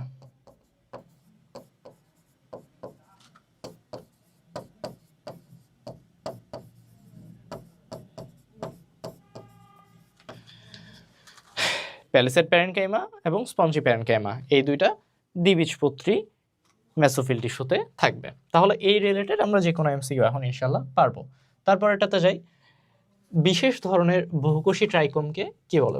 বিশেষ ধরনের বহুকোষী ট্রাইকোমকে আমরা কোলেটাস বলি। আচ্ছা ভাইয়া, বহুকোষী যদি রোম হয় সেটাকে আমরা ট্রাইকোম বলবো, এই কথাটা তো সত্য, কিন্তু বিশেষ ধরন মানে কি? যদি এক্সট্রা কোনো কাজ থাকে, এক্সট্রা কাজ কিরকম যেমনটা হচ্ছে আত্মরক্ষা। এদের বিশেষ কাজটা কি এত ভাইয়া? এটা হচ্ছে আত্মরক্ষা।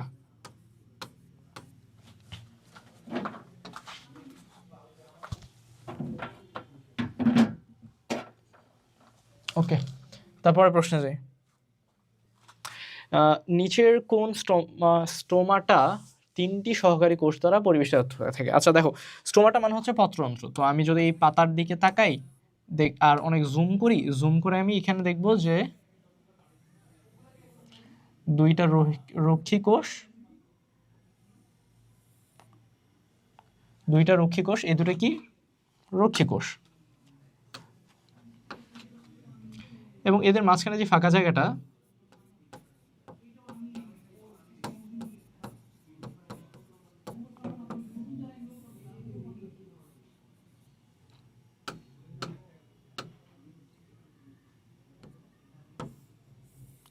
এরা দুইজন হচ্ছে রক্ষী কোষ, এবং রক্ষী কোষের মাঝখানে এই যে ফাঁকা জায়গাটা, এই ফাঁকা জায়গাটাকে আমরা বলি পত্রতন্ত্র বা স্টোমাটা।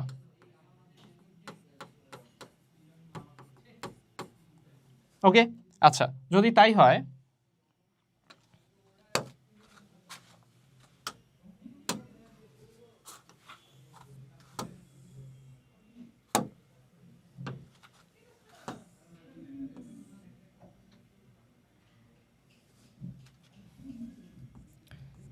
এইখানে আমি জুম করব, এখানে জুম করে আমি এরকম একটা গঠন দেখতে পাবো। তবে রক্ষী কোষ যেটা কি না স্টোমাটাকে কভার করে রাখছে, ওটা বাদ দিয়েও আশেপাশে যে কোষগুলো থাকবে এগুলোকে আমি বলবো আশেপাশে। এইখানে একটা কোষ আছে, ধরো এখানে একটা কোষ আছে, এখানে একটা কোষ আছে, এখানে একটা, টোটাল 5টা কোষ দিলাম আশেপাশে। এই রক্ষী কোষে দুইজনের আশেপাশে 5টা কোষ দিলাম। এই 5টা কোষকে আমি বলবো, সবগুলো কি বলবো? সহকারী কোষ।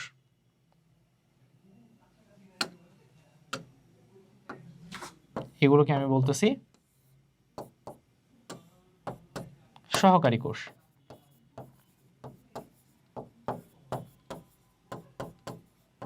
ওকে, সহকারী কোষ কয়টা সেটার ভিত্তিতে স্টোমাটাকে আমরা কয়েকভাবে ভাগ করছি। সহকারী কোষ যদি 2টা থাকে এবং তারা 2টা যদি পরস্পর সমান্তরালে থাকে, অর্থাৎ ধরে নিলাম এটা একটা আমার, এটা আমার একটা রক্ষী কোষ, এটা আমার একটা রক্ষী কোষ, আর আমার যদি সহকারী কোষ 2জন থাকে, ধরে নিলাম এটা একটা সহকারী কোষ, এটা একটা সহকারী কোষ, রক্ষী কোষের পাশে যে কোষ থাকে সেটাকে সহকারী কোষ বলি। সো এরা দুইজন যেহেতু প্যারালেলি আছে, দেখো এটা আর এটা একই সমান্তরালে অবস্থান করতেছে না, এটাকে আমরা প্যারাসাইটিক গঠন বলি।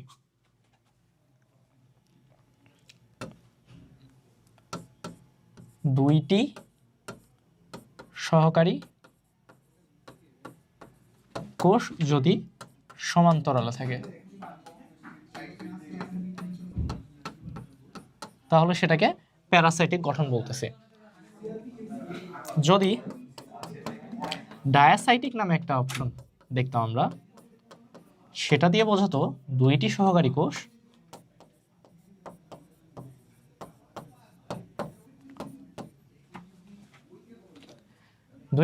কোষ লম্বভাবে অবস্থান করতেছে।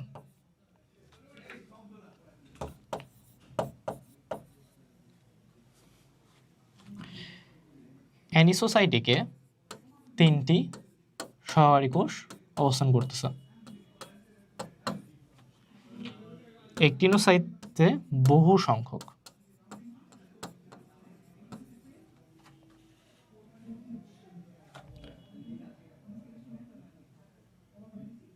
সংখ্যক লম্বালম্বিভাবে অবস্থান করতেছে।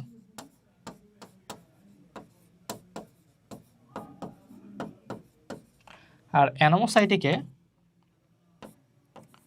সঠিকভাবে সেপারেট করা যায় না, সঠিকভাবে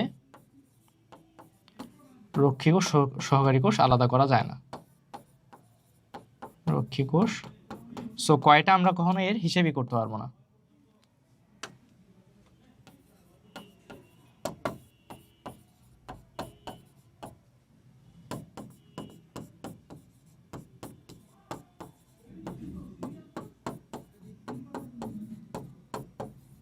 এবং আরেকটা অপশন যদি আমি দিতাম এখানে টেট্রাসাইটিক,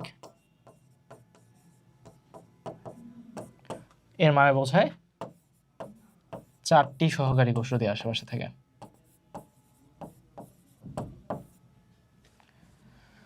তাহলে আশেপাশে যদি 2টি সহকারী কোষ থাকে এবং তারা সমান্তরালে থাকে সেটাকে প্যারাসাইটিক গঠন বলবো। আশেপাশে যদি 2টি সহকারী কোষ থাকে এবং তারা লম্বভাবে থাকে সেটাকে ডায়াসাইটিক গঠন বলবো। আশেপাশে যদি 3টা সহকারী কোষ থাকে সেটাকে অ্যানিসোসাইটিক বলবো। যদি আশেপাশে 4টা সহকারী কোষ থাকে সেটাকে টেট্রাসাইটিক বলবো। যদি বহু সংখ্যক কোষ থাকে লম্বালম্বিভাবে সেটাকে আমরা অ্যানিসোসাইটিক বলবো। আর যদি সঠিকভাবে আমরা সেপারেট করতেই না পারি যে কোনটা রক্ষী কোষ আর কোনটা সহকারী কোষ, তাহলে সেই গঠনটাকে আমরা অ্যানোমোসাইটিক বলবো। এক্ষেত্রে প্রশ্ন করছে আমাদেরকে 3টি সহকারী কোষ, তাহলে এক্ষেত্রে কোনো কমপ্লেক্সিটির কিছু নেই। 3টি সহকারী কোষ থাকলে ডিরেক্টলি আমরা আনসার করব অ্যানিসোসাইটিক। তারপরে প্রশ্নে কোয়েশ্চেন করছে সমদ্বিপার্শ্বীয় গঠন কোন কোন উদ্ভিদে দেখা যায়। দেখো, সমদ্বিপার্শ্বীয় একটা ব্যতিক্রম। কাণ্ডর ক্ষেত্রে আমরা এই ব্যতিক্রমটা দেখতে পাই। কাণ্ডর ক্ষেত্রে হয় সংযুক্ত মুক্ত সংযুক্ত হওয়ার কথা ছিল, না হয় বদ্ধ সংযুক্ত হওয়ার কথা ছিল, কিন্তু মাত্র 3টা উদ্ভিদ লাউ, কুমড়া, শসা, এই 3টা উদ্ভিদে আমরা কি দেখতে পাই? সমদ্বিপার্শ্বীয় গঠন দেখতে পাই। এখন এই 3টার মধ্যে কোনটা অপশন দেওয়া আছে? কুমড়া দেওয়া আছে, তাহলে অ্যান্সার হবে এটাই।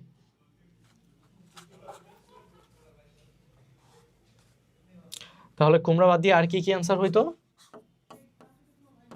লাউ, শসা। ওকে, তারপর প্রশ্নে যাই। আচ্ছা, আমার কি রেকর্ড হচ্ছে? ঠিক আছে, তারপরের প্রশ্নটাতে যাই। এখানে কোয়েশ্চেন করছে যে নিচের কোনটিতে বায়বীয় অংশের ত্বকে অবস্থিত দুইটি বিশেষ কোষ দিয়ে বেষ্টিত এবং নিয়ন্ত্রিত ছিদ্রপত্রটি রাতের বেলা খোলা থাকে? আচ্ছা, রাতের বেলা খোলা থাকে কোনটিতে? আচ্ছা, নর্মালি স্টোমাটা বা পত্ররন্ধ্র রাতের বেলা বন্ধ থাকে। নর্মালি স্টোমাটা বা পত্ররন্ধ্র রাতের বেলা বন্ধ থাকে, কিন্তু কিছু ক্ষেত্রে এক্সেপশন দেখা যায়। যেরকম মরুজ উদ্ভিদগুলোতে ঠিক নির্দিষ্ট একটা টাইমে পত্ররন্ধ্র খুলবে, ব্যাপারটা তেমনটা না। ওকে, তো এই ক্ষেত্রে আমাদেরকে মরুজ উদ্ভিদ আইডেন্টিফাই করতে হবে। এখানে একটাই দেওয়া আছে, পাথরকুচিতে বায়বীয় অংশে। আচ্ছা, বায়বীয় অংশের ত্বকে 2টি সহকারী কোষ। আচ্ছা, এক্ষেত্রে আমি দাগ না দিয়ে এগুলো সিম্পলিফাই করে দিই। 2টি বিশেষ সহকারী কোষ বলতে ওরা বোঝাচ্ছে রক্ষী কোষ এর কথা।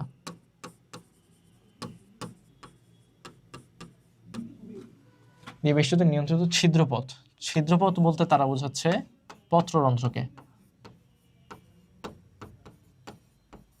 তো ওরা কোশ্চেন করছে রাতের বেলা কোনটার খোলা থাকে। পত্ররন্ধ্র নর্মালি ভালোভাবে খোলা থাকে। পত্ররন্ধ্র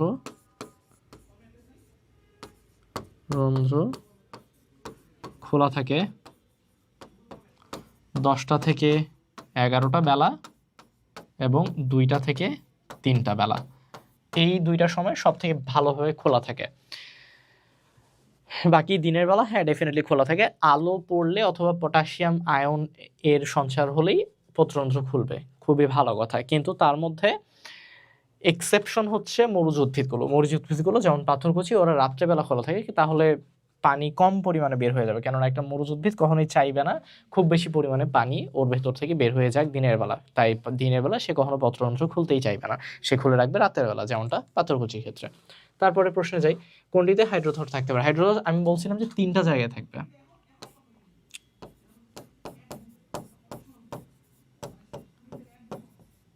হাইড্রোথর ভার্সেস পত্ররন্ধ্র, দুইটারই কাজ কিন্তু একই। দুইটারই কাজ কি? দুইটারই কাজ হচ্ছে পানি বের করে দেওয়া, অতিরিক্ত পানি দুইটাই বের করে দিতে চাইবে। কিন্তু তাহলে পার্থক্য কেন তাদের মধ্যে? পার্থক্য হচ্ছে তাদের কাজের ফরম্যাটে। হাইড্রোথট, না অন্য কালি ইউজ করা উচিত, হাইড্রোথট জলীয় মাধ্যমে পানি বের করে দিবে, আর পত্ররন্ধ্র গ্যাসীয় ফর্মে।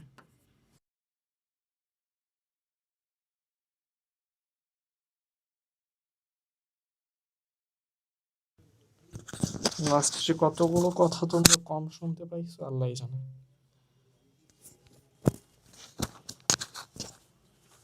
ওকে, আচ্ছা আমার মনে হয় কথা, হ্যাঁ ঠিক আছে, ক্লিয়ার হচ্ছে। আমার মনে হয় কথা শোনা যাচ্ছে এখন, কেননা আবার নতুন রিচার্জড স্পিকার নিয়ে আসছি। ঠিক আছে, হাইড্রোথট জলীয় মাধ্যমে পানি বের করে দেয়, আর পানি এই যে পত্ররন্ধ্র এটা গ্যাসীয় মাধ্যমে পানি বের করে দেবে। হাইড্রোথট রক্ষীকোষ নিয়ন্ত্রিত নয়,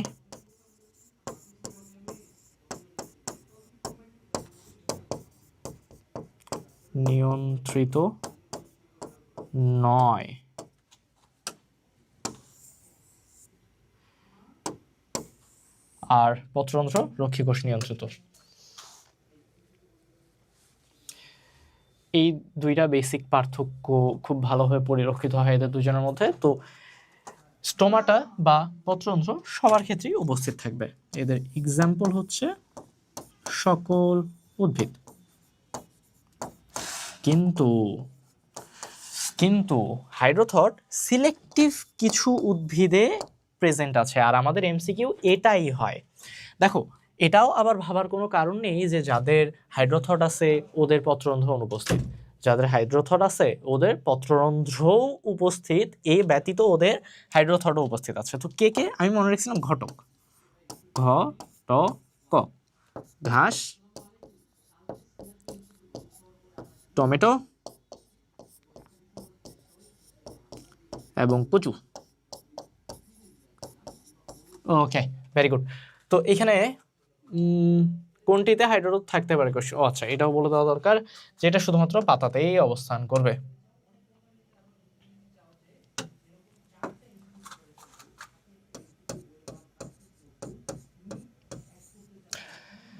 তাহলে হাইড্রোথট কোথায় থাকতে পারে? হাইড্রোথট থাকতে পারে পাতায়,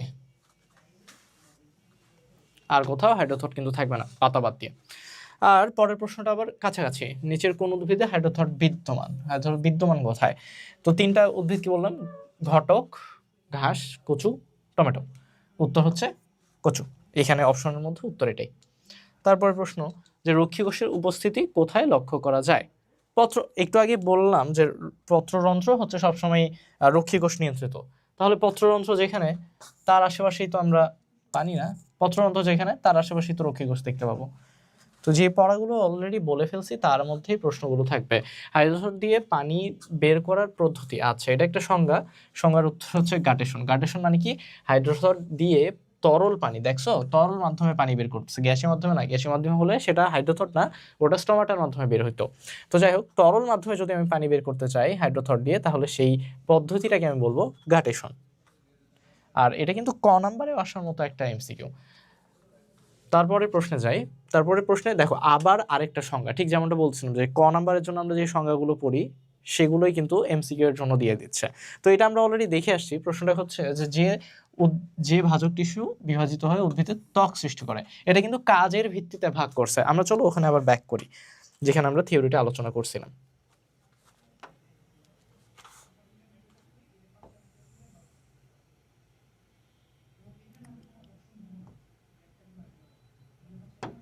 এই যে কাজের ভিত্তিতে আমরা তিন ভাগে ভাগ করতে দেখছিলাম ভাজক টিস্যুদেরকে, প্রোটোডার্ম, গ্রাউন্ড মেরিস্টেম এবং প্রোক্যাম্বিয়াম। এর মধ্যে ত্বক তৈরি করার কাজ ছিল প্রোটোডার্মের, অভ্যন্তরীণ গঠন তৈরি করার কাজ ছিল গ্রাউন্ড মেরিস্টেমের, এবং জাইলেম ফ্লোয়েম এগুলো তৈরি করার কাজ ছিল প্রোক্যাম্বিয়ামের। তো এর মধ্যে প্রোটোডার্মের কাজ ত্বক তৈরি। দেখো দেখি এটাই আবার কমন পাইছি না আমরা এখানে।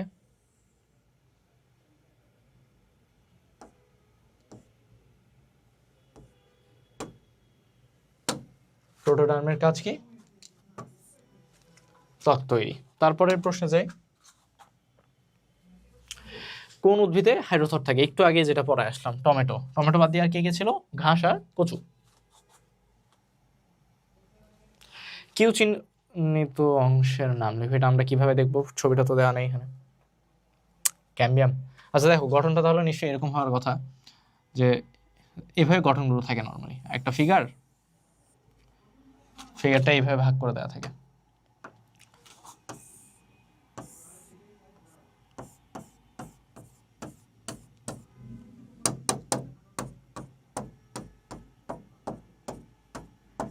এরকম যেখানে তুমি ফিগার দেখবা, এই যে নেটের মতো অংশটা, এটাকে আমরা বলতেছি জাইলেম। দুজনের মাঝে মাঝে যে বর্ডারটাকে আমরা বলতেছি ক্যাম্বিয়াম।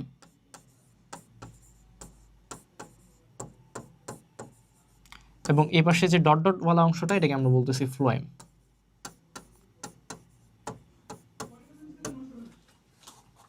যেহেতু একটার পর একটা পর আছে, সেটাকে আমরা গঠন বলি, সেই গঠনটাকে আমরা বলি সংযুক্ত গঠন। সংযুক্ত কিভাবে বুঝলেন ভাইয়া? দেখো, সংযুক্ততে এরা পর থাকে। অর্থাৎ আমি যদি একটা সমান্তরাল টান দেই, আমি দুজনকে টাচ করবো, জাইলেম এবং ফ্লোয়েম। আর অরিও কিরকম জানো? অরিও হচ্ছে এরকম, একটা জাইলেম এখানে থাকবে, একটা ফ্লোয়েম এখানে থাকবে, একটা জাইলেম এখানে থাকবে, একটা ফ্লোয়েম এখানে থাকবে। সো আমি যদি একটা সোজা টান দেই, যেদিক থেকেই টান দেই না কেন, আমি জাইলেম এবং ফ্লোয়েমের মধ্যে যে কোনো একজনকে টাচ করতে পারবো, অন্যজনকে না। এই ফিগারটা হচ্ছে অরিও ফিগার। আবার যেহেতু আমি এখানে ক্যাম্বিয়াম রাখছি, তাই এটা হবে মুক্ত সংযুক্ত। আর যদি আমি ক্যাম্বিয়াম না রাখতাম, মুক্ত সংযুক্তর মধ্যে এটা সমপার্শ্বীয় হবে আর কি।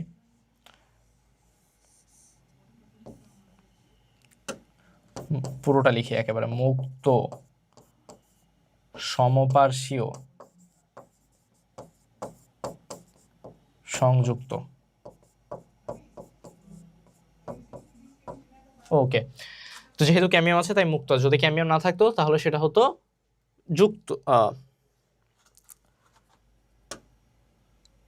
আমি শুরুতে গিয়ে ওখানে ক্লিয়ার করাই দিই।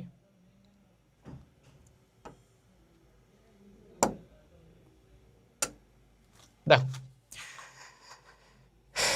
এই যে বদ্ধ সমপার্শ্বীয় সংযুক্ত, বদ্ধটাতে ক্যাম্বিয়াম থাকে না।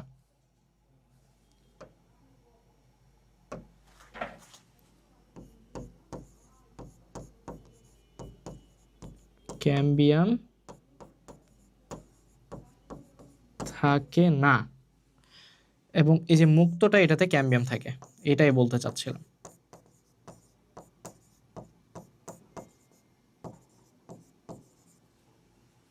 আর সমদ্বিপার্শ্বীয় যেটা, এটার দুই পার্শ্বে ক্যাম্বিয়াম থাকে, এই জন্য সমদ্বিপার্শ্বীয়।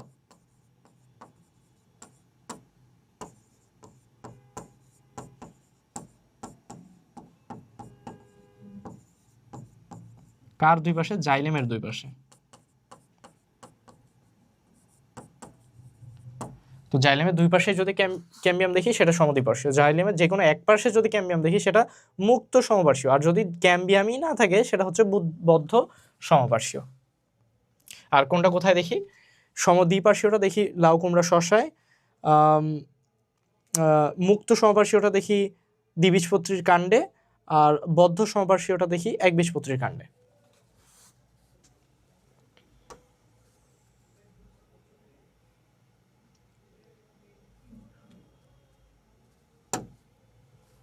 ওকে, তো এই ছিল গঠনটা। এবং এটা কাদের ক্ষেত্রে দেখি? মাত্র পড়ায় আসলাম। এটা কাদের দেখি? এটা আমরা দেখি কাণ্ডে। এবং কোন কাণ্ডে? দ্বিবীজপত্রীর কাণ্ডে। তো ছবিও দেখতে কিরকম, এটাও আমরা এখন পারি। তাহলে এই সেম ছবি, কিন্তু ক্যাম্বিয়াম বাদ দিলে সেটা হতো বদ্ধ সমপার্শ্বীয় সংযুক্ত, এবং ওটা কাণ্ডতেই পাইতাম, কিন্তু একবীজপত্রী কাণ্ডতে পাইতাম। আর যদি আমি জাইলেমের এই পাশে যেমন ক্যাম্বিয়াম দিছি, এইখানে নিচে আরেকটা ক্যাম্বিয়াম দিয়ে দিতাম, সেটা সমদ্বিপার্শ্বীয় হইতো, এবং সেটা লাউ কুমড়া আর শশাতে পাই আমরা। তাহলে ঠিক আছে, এটা যেই ছবি দেওয়া থাক না কেন, এরকম আমরা অ্যান্সার করতে পারবো। ও আচ্ছা, যেহেতু ওরা বলছে যে কিউ চিহ্নিত অংশটার নাম কি, তো আমি এখানে কিউ দিয়ে দিই। কি ব্যাপার? হ্যাঁ, এই ক্যাম্বিয়ামটা নিশ্চয়ই কিউ, নিশ্চয়ই এরকমই ছবিটা ছিল। আচ্ছা, তারপরে প্রশ্নে যাই, কি বলছে? কোনটিতে কাসপেরিয়ান স্ট্রিপ বিদ্যমান? আচ্ছা, কাসপেরিয়ান স্ট্রিপ এন্ডোডার্মিসের একটা উদাহরণ, এন্ডোডার্মিস লেয়ারে অবস্থিত একটা গঠন। আমি হয়তো এখানে লিখিনি, আমার মনে আছে এটা দেইনি, আমি লিখে দেওয়া উচিত।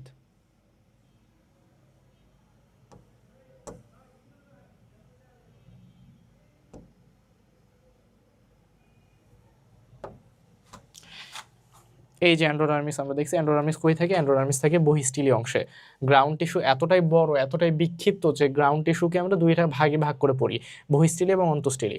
এর মধ্যে বহিঃস্থলীতে হাইপোডার্মিস, কর্টেক্স আর এন্ডোডার্মিস থাকে, আর অন্তঃস্থলীতে পরিচক্র, মেডুলা আর মেডুলারি রশ্মি থাকে। বহিঃস্থলীর এই যে এন্ডোডার্মিস, এই লেয়ারের মধ্যে আরও একটা স্পেশাল বৈশিষ্ট্য হচ্ছে যে এখানে কাসপেরিয়ান স্ট্রিপ বিদ্যমান।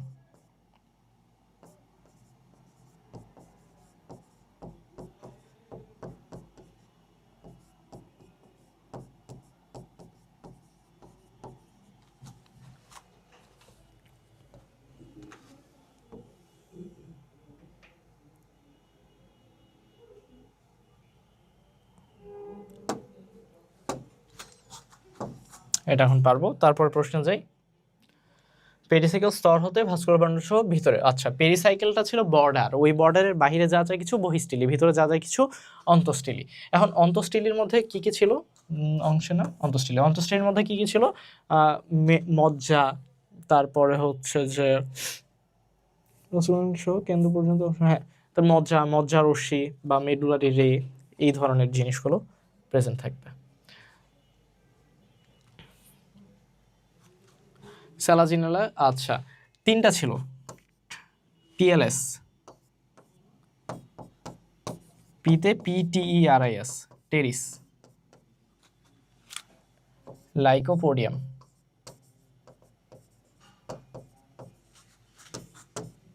এবং স্যালাজিনেলা।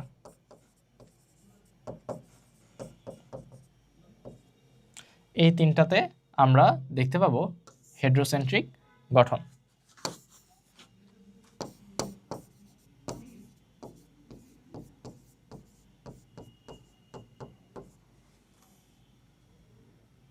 তারপরে উদ্ভিদের মূলের কোন অংশে কাসপেরিয়ান স্ট্রিপ থাকে? একটু আগে দেখে আসলাম অন্তত্বক। আচ্ছা, অন্তত্বকের কিন্তু আবার ইংলিশ হচ্ছে এন্ডোডার্মিস।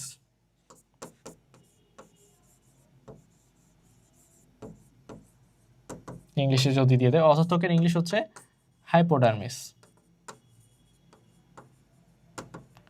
বহিত্বকের ইংলিশ হচ্ছে এপিডার্মিস, আর পরিচক্র তো পেরিসাইকেল।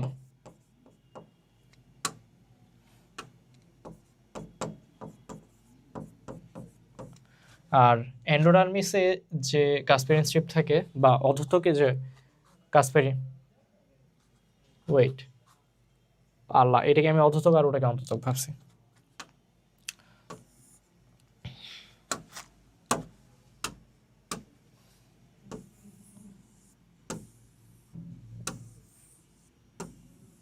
হ্যাঁ, অধত্বক হচ্ছে হাইপোডার্মিস আর অন্তত্বক হচ্ছে এন্ডোডার্মিস, আর উত্তরটা হচ্ছে এন্ডোডার্মিস।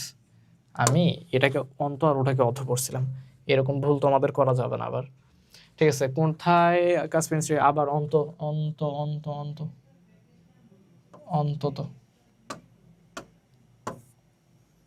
এটা অস্ত হয়ে গেছে, অন্ত হবে, সবাই ভুল করতেছে। তারপরে গ্রাউন্ড টিস্যুর অংশ। আচ্ছা, গ্রাউন্ড টিস্যু তন্ত্রের অংশ, গ্রাউন্ড টিস্যু তন্ত্রের অংশে কি কি ছিল? মজ্জা, কাসপেরিয়ান স্ট্রিপ, এক কথায় ওই স্টিলির বহিঃস্থলী বলো, অন্তঃস্থলী বলো, সবগুলোকেই আমরা এখানে কাউন্ট করবো, যেহেতু ground tissue as a whole বলছে, ওরা কিন্তু বলেনি বহিঃস্থলীর মধ্যে কোনটা, অন্তঃস্থলীর মধ্যে কোনটা। আমরা আরও ডিটেলসে পড়ছি, বাট এখানে অ্যাজ এ হোল জানতে চাইছে। তো গ্রাউন্ড টিস্যুর মধ্যে পড়ে হচ্ছে মজ্জা, ত্বক পড়ে হচ্ছে এপিডার্মিসের মধ্যে, ফ্লোয়েম পড়ে হচ্ছে ভাস্কুলার বান্ডলের মধ্যে,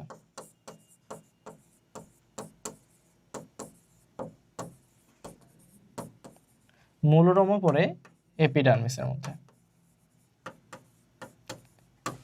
এপিডার্মিসের মধ্যে এপিডার্মাল উপাঙ্গ,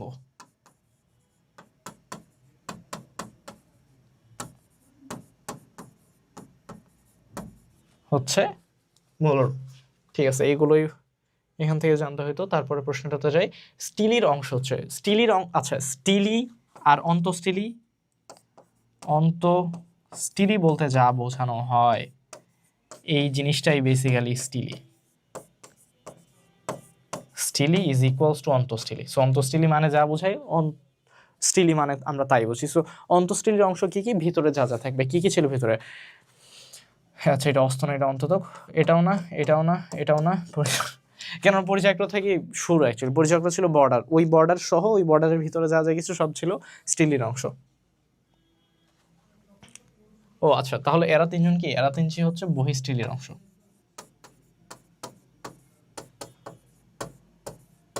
আর এই যে বহিঃস্টিলি, অন্তঃস্টিলি, এরা সবাই কিন্তু চারটা অপশনই কিন্তু গ্রাউন্ড টিস্যু তন্ত্রের মধ্যেই রাখছে। কিন্তু এই গ্রাউন্ড টিস্যু তন্ত্রটা কাদের? এই গ্রাউন্ড টিস্যু তন্ত্রটা হয় কাণ্ডের, না হয় মূলের। আপনি কিভাবে বুঝলেন ভাইয়া? কেননা পাতায় আমরা এরকম গ্রাউন্ড টিস্যু তন্ত্র দেখি না। পাতায় আমরা সিম্পলি পেলিসেড প্যারেনকাইমা আর স্পঞ্জি প্যারেনকাইমা দেখি। একবীজপত্রীতে কীরকম, দ্বিবীজপত্রীতে কীরকম, সেটাও আমি কিন্তু ওখানে পড়ায় এসেছি, ওটা তোমরা দেখে নেবে আবার। তারপরে প্রশ্নে যাই। প্রশ্নটা হচ্ছে অধত্বকের নিচ থেকে অন্ততক পর্যন্ত বিস্তৃত অংশটির নাম। অধত্বকের নিচ থেকে অন্ততক পর্যন্ত, আচ্ছা ঠিক আছে, আমি যদি একটা অনেক বড় সার্কেল ড্র করি,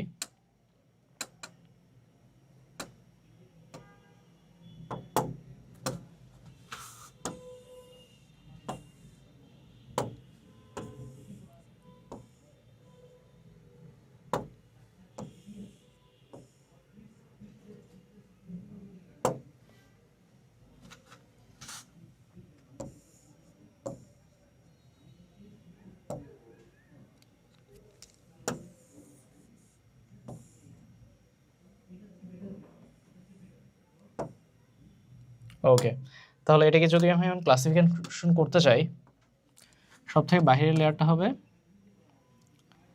এপিডার্মিস,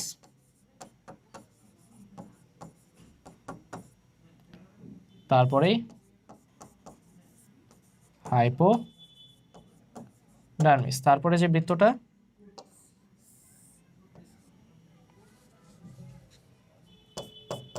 এন্ডোডার্মিস, এবং এই যে গ্যাপটা এন্ডোডার্মিস আর হাইপোডার্মিসের,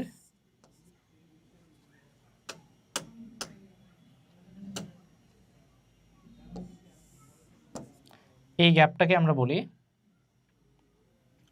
কর্টেক্স। এবং এন্ডোডার্মিসের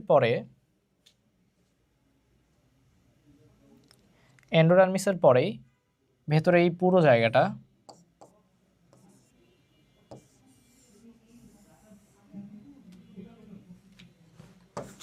এটা হচ্ছে অন্তঃস্টিলি।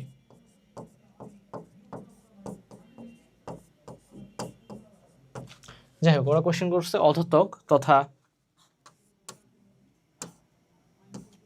হাইপোডার্মিস থেকে অন্ততক তথা এন্ডোডার্মিস, এই দুইটার মধ্যে যে জায়গাটা সেটাকে কি বলতেছি? এই দুইটার মধ্যে জায়গাটা হচ্ছে কর্টেক্স। হাইপো আর এন্ডোর মাঝখানে, আর এদের দুজনের বাহিরে এপিডার্মিস, এদের দুজনের ভিতরে হচ্ছে অন্তঃস্টিলি পার্টটা। অন্তঃস্টিলি পার্ট কই থেকে শুরু হয়? পরিচক্র থেকে শুরু হয়।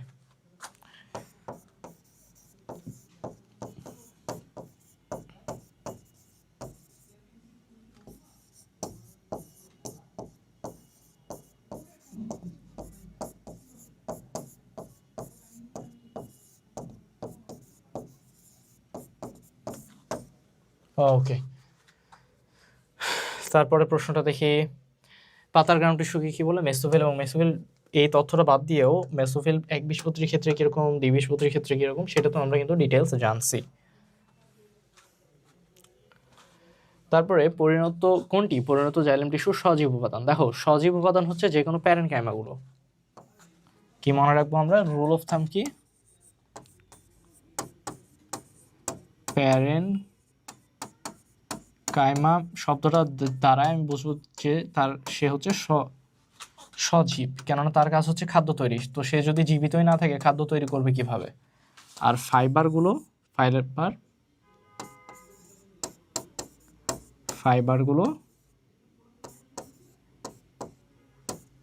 মৃত। ওকে, ঠিক আছে, পারা যাবে। তারপরে প্রশ্নটাতে যাই। জাইলেম এবং ফ্লোয়েম উভয় টিস্যুতে বিদ্যমান কোনটা? ফাইবার। ফাইবার এবং প্যারেনকাইমা দুটাতেই বিদ্যমান। ট্রাকিড এটা শুধু জাইলেমে বিদ্যমান। ট্রাকিড ভেসেল এটা শুধুমাত্র জাইলেমে পাই। সিভনোলটা শুধুমাত্র আমরা ফ্লোয়েমে পাই। আর ফ্লোয়েম ফাইবার, জাইলেম ফাইবার নামে ফাইবার আমরা দুইটাতেই পাই। পরিণত জাইলেম টিস্যুর সজীব কোষ। পরিণত জাইলেম টিস্যুর সজীব। সজীব কি বলছি? প্যারেনকাইমা যেখানেই দেখবো সেটাই হবে সজীব। আর মৃত কিভাবে বুঝবো? ফাইবার শব্দটা শুনলে। ভাস্কুলার বান্ডল সৃষ্টি হয় কোন ধরনের ভাজক টিস্যু হতে? আচ্ছা, একদম শুরুতে ভাজক টিস্যুর কাজে যখন পড়াইছিলাম, কাজের ভিত্তিতে 3 প্রকার ছিল। এপিডার্মিস এর কাজ ছিল ত্বক তৈরি করা, গ্রাউন্ড টিস্যু তন্ত্রের কাজ ছিল ভিতরে সবকিছু তৈরি করা, এবং প্রোক্যাম্বিয়ামের কাজ ছিল ভাস্কুলার বান্ডল তৈরি করা।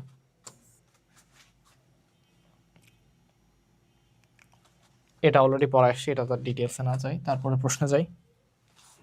কোন বাক্যটি সঠিক? চলো বাক্যগুলো পড়ে দেখি। ভাজক টিস্যুর কোষগুলোর বিপাকীয় হার কম, এটা ভুল। ওদের বিপাকীয় হার বেশি ভাজক টিস্যুর। জাইলেম এবং ফ্লোয়েম এক ধরনের ভাজক টিস্যু, ভুল। এর এক ধরনের স্থায়ী টিস্যু। মূলের বহিরাবরণকে এপিডার্মিস বলে, ভুল। বহিরাবরণকে আমরা এপিব্লেমা বলি। তাহলে এটাই উত্তর হবে।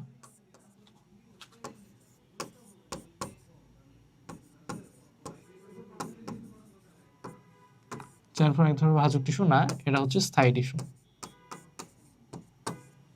বিপাকীয় হার কম, এটাও ভুল। বিপাকীয় হার বেশি।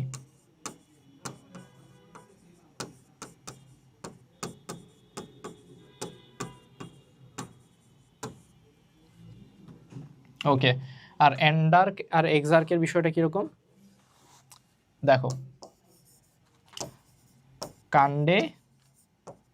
কাণ্ডে দন্তনেডো আছে না, এটা এন্ডার্ক গঠন পাবো আমরা। আর মূলে আমরা এক্সার্ক গঠন পাবো। এটা অ্যাকচুয়ালি জাইলেমের অবস্থানের উপর ভিত্তিতে এই দুই ভাগে ভাগ করছি। জাইলেমের মেটাজাইলেমের অবস্থান। মেটাজাইলেম কি? পরিপূরক বা পরিণত জাইলেম তথা মেটাজাইলেম এর অবস্থানের ভিত্তিতে এই দুই ভাগে ভাগ করছি।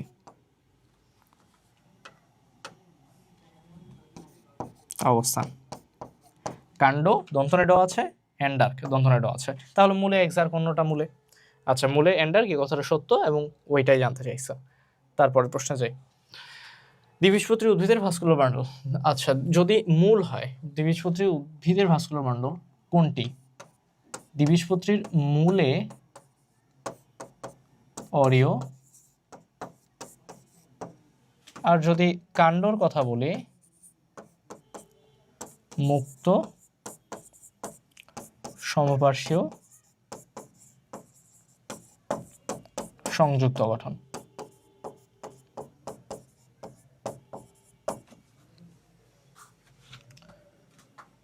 আচ্ছা, মূলে হলে অরিও, মূল চাইছে নাকি? উত্তরটা কি নিছে? সমপার্শ্বীয়, তাহলে নিশ্চয়ই কাণ্ড কথার উল্লেখ ছিল এখানে। দ্বিবীজপত্রী উদ্ভিদের কাণ্ডের বললে তখন আর অরিও না, কাণ্ডের হলে তখন মুক্ত সমপার্শ্বীয়। এই যে সমপার্শ্বীয় আছে।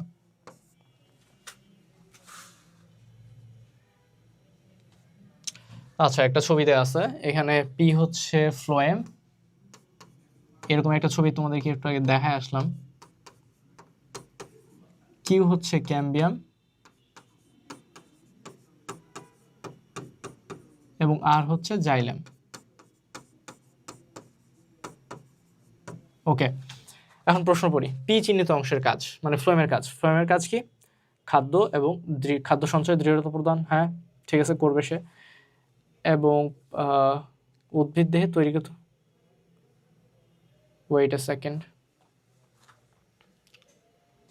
পি অংশের কাজ তো এটা বইয়ে, হ্যাঁ এক্স্যাক্টলি, বইয়েও এভাবে ইউজ করছে।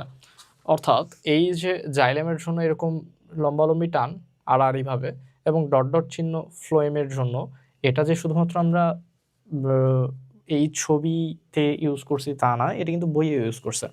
তো যাই হোক না কেন, পি চিহ্নিত অংশটির কাজ, পি চিহ্নিত অংশ হচ্ছে ফ্লোয়েম। ফ্লোয়েমের কাজ কি? খাদ্য সঞ্চয় এবং দৃঢ়তা প্রদান। হ্যাঁ, ডেফিনেটলি করতে পারে। যদি আমরা ফ্লোয়েম ফাইবারের কথা বলি,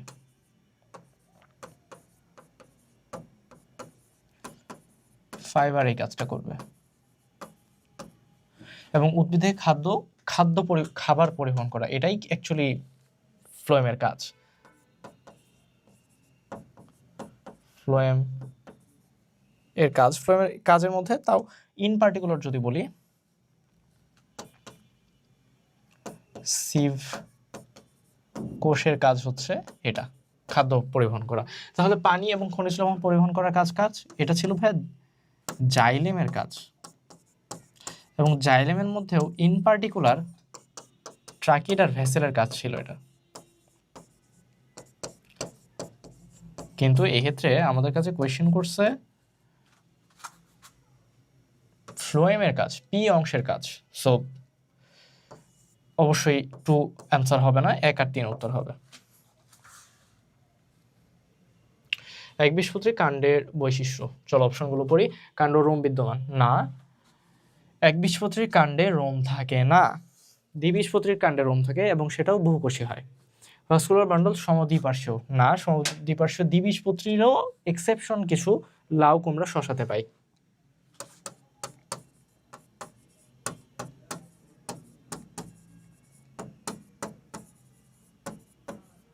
এটাতে পাই। কাণ্ডরোম বিদ্যমান না। ভাস্কুলার বান্ডল অসংখ্য, হ্যাঁ এটা কথাটা সত্যি। ক্যাম্বিয়াম উপস্থিত না, এটা দ্বিবীজপত্রী কাণ্ডে উপস্থিত থাকে। ক্যাম্বিয়াম এদের অনুপস্থিত একবীজপত্রী, এটা একটু আগে অবশ্য বলে আসছিলাম। তারপরে প্রশ্নটাতে যাই।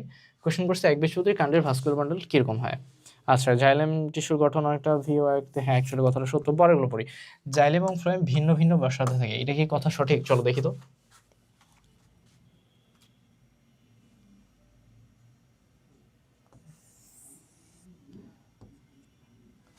কাণ্ডের ক্ষেত্রে বলছে, কাণ্ডের ক্ষেত্রে xylem phloem, xylem phloem, xylem phloem, xylem phloem, x F এভাবে করে থাকে। তাহলে আমি যদি একটা ব্যাসার্ধ টানি, একই সাথে জাইলেম এবং ফ্লোয়েমকে আমি টাচ করতেছি, তাহলে ভিন্ন ভিন্ন ব্যাসার্ধে থাকে, কথাটা কিন্তু সঠিক না। কাণ্ডর গঠনে এই কথাটা সঠিক না। তারপরে ফ্লোয়েম দ্বারা জাইলেম চতুর্দিকে বেষ্টিত থাকে, এটাও না। এটা কেন্দ্রিকদের ক্ষেত্রে, কেন্দ্রিক এরা না। কেন্দ্রিক কাদের ক্ষেত্রে পাই? টেরিস, লাইকোপোডিয়াম, সেলাজিনেলা, ড্রাসিনা ইউক্কা, ওদের ক্ষেত্রে পাই। ফ্লোয়েম দ্বারা জাইলেম চতুর্দিকে, মানে এই গঠনটা দেখতে অনেকটা এরকম হয়। ফ্লোয়েম দ্বারা জাইলেম চতুর্দিকে, ফ্লোয়েম দ্বারা জাইলেম চতুর্দিকে, জাইলেম মাঝখানে, চারিদিকে ফ্লোয়েম থাকে। এই গঠনটাকে আমরা বলি হেড্রোসেন্ট্রিক।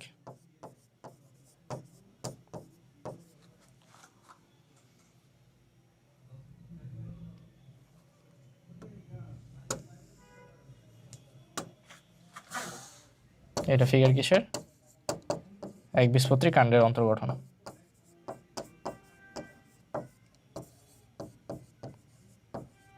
ভাই এটাকে দ্বিবীজপত্রী কাণ্ড কিভাবে বানাইতাম? মাঝখানে যদি আমি প্রোক্যাম্বিয়াম দিয়ে দিতাম, মাঝখানে প্রোক্যাম্বিয়াম, ছবিটা সেম থাকতো, শুধু মাঝখানে প্রোক্যাম্বিয়াম দিয়ে দিলে এটা দ্বিবীজপত্রীর কাণ্ডের গঠন হয়ে যেত। যাই হোক, তো একবীজপত্রীর কাণ্ডের গঠনে আমরা দেখতেছি একটা ব্যাসার্ধ টানলে জাইলেম এবং ফ্লোয়েমকে একই সাথে টাচ করতেছি আমি, কিন্তু ওরা প্রশ্ন করছে, ওরা বলতেছে জাইলেম ফ্লোয়েম ভিন্ন ভিন্ন ব্যাসার্ধে থাকে। তাহলে কথাটা ভুল, কেননা একই ব্যাসার্ধে জাইলেম ফ্লোয়েম থাকে, কথাটা ভুল, কেটে দিলাম। তারপর ফ্লোয়েম দ্বারা জাইলেম চতুর্দিকে থাকে, এটা এদের না, এটা হেড্রোসেন্ট্রিকদের থাকে। হেড্রোসেন্ট্রিক, হেড্রোসেন্ট্রিক কারা ভাইয়া? হেড্রোসেন্ট্রিক হচ্ছে PLS, টেরিস, লাইকোপোডিয়াম, সেলাজিনেলা। তাহলে এই কথাটাও ভুল। লাস্ট যেই অপশনটা সেটা হচ্ছে জাইলেম এবং ফ্লোয়েমের মাঝে ক্যাম্বিয়াম থাকে। এটা একটু আগেই বললাম যে দ্বিবীজপত্রী কাণ্ডদের ক্ষেত্রে এরকম দেখতে পাই, দ্বিবীজপত্রী কাণ্ডে আমরা এটা দেখতে পাই। তাহলে এই 3টা অপশনই ভুল। তাহলে কারেক্ট উত্তর কোনটা? এ।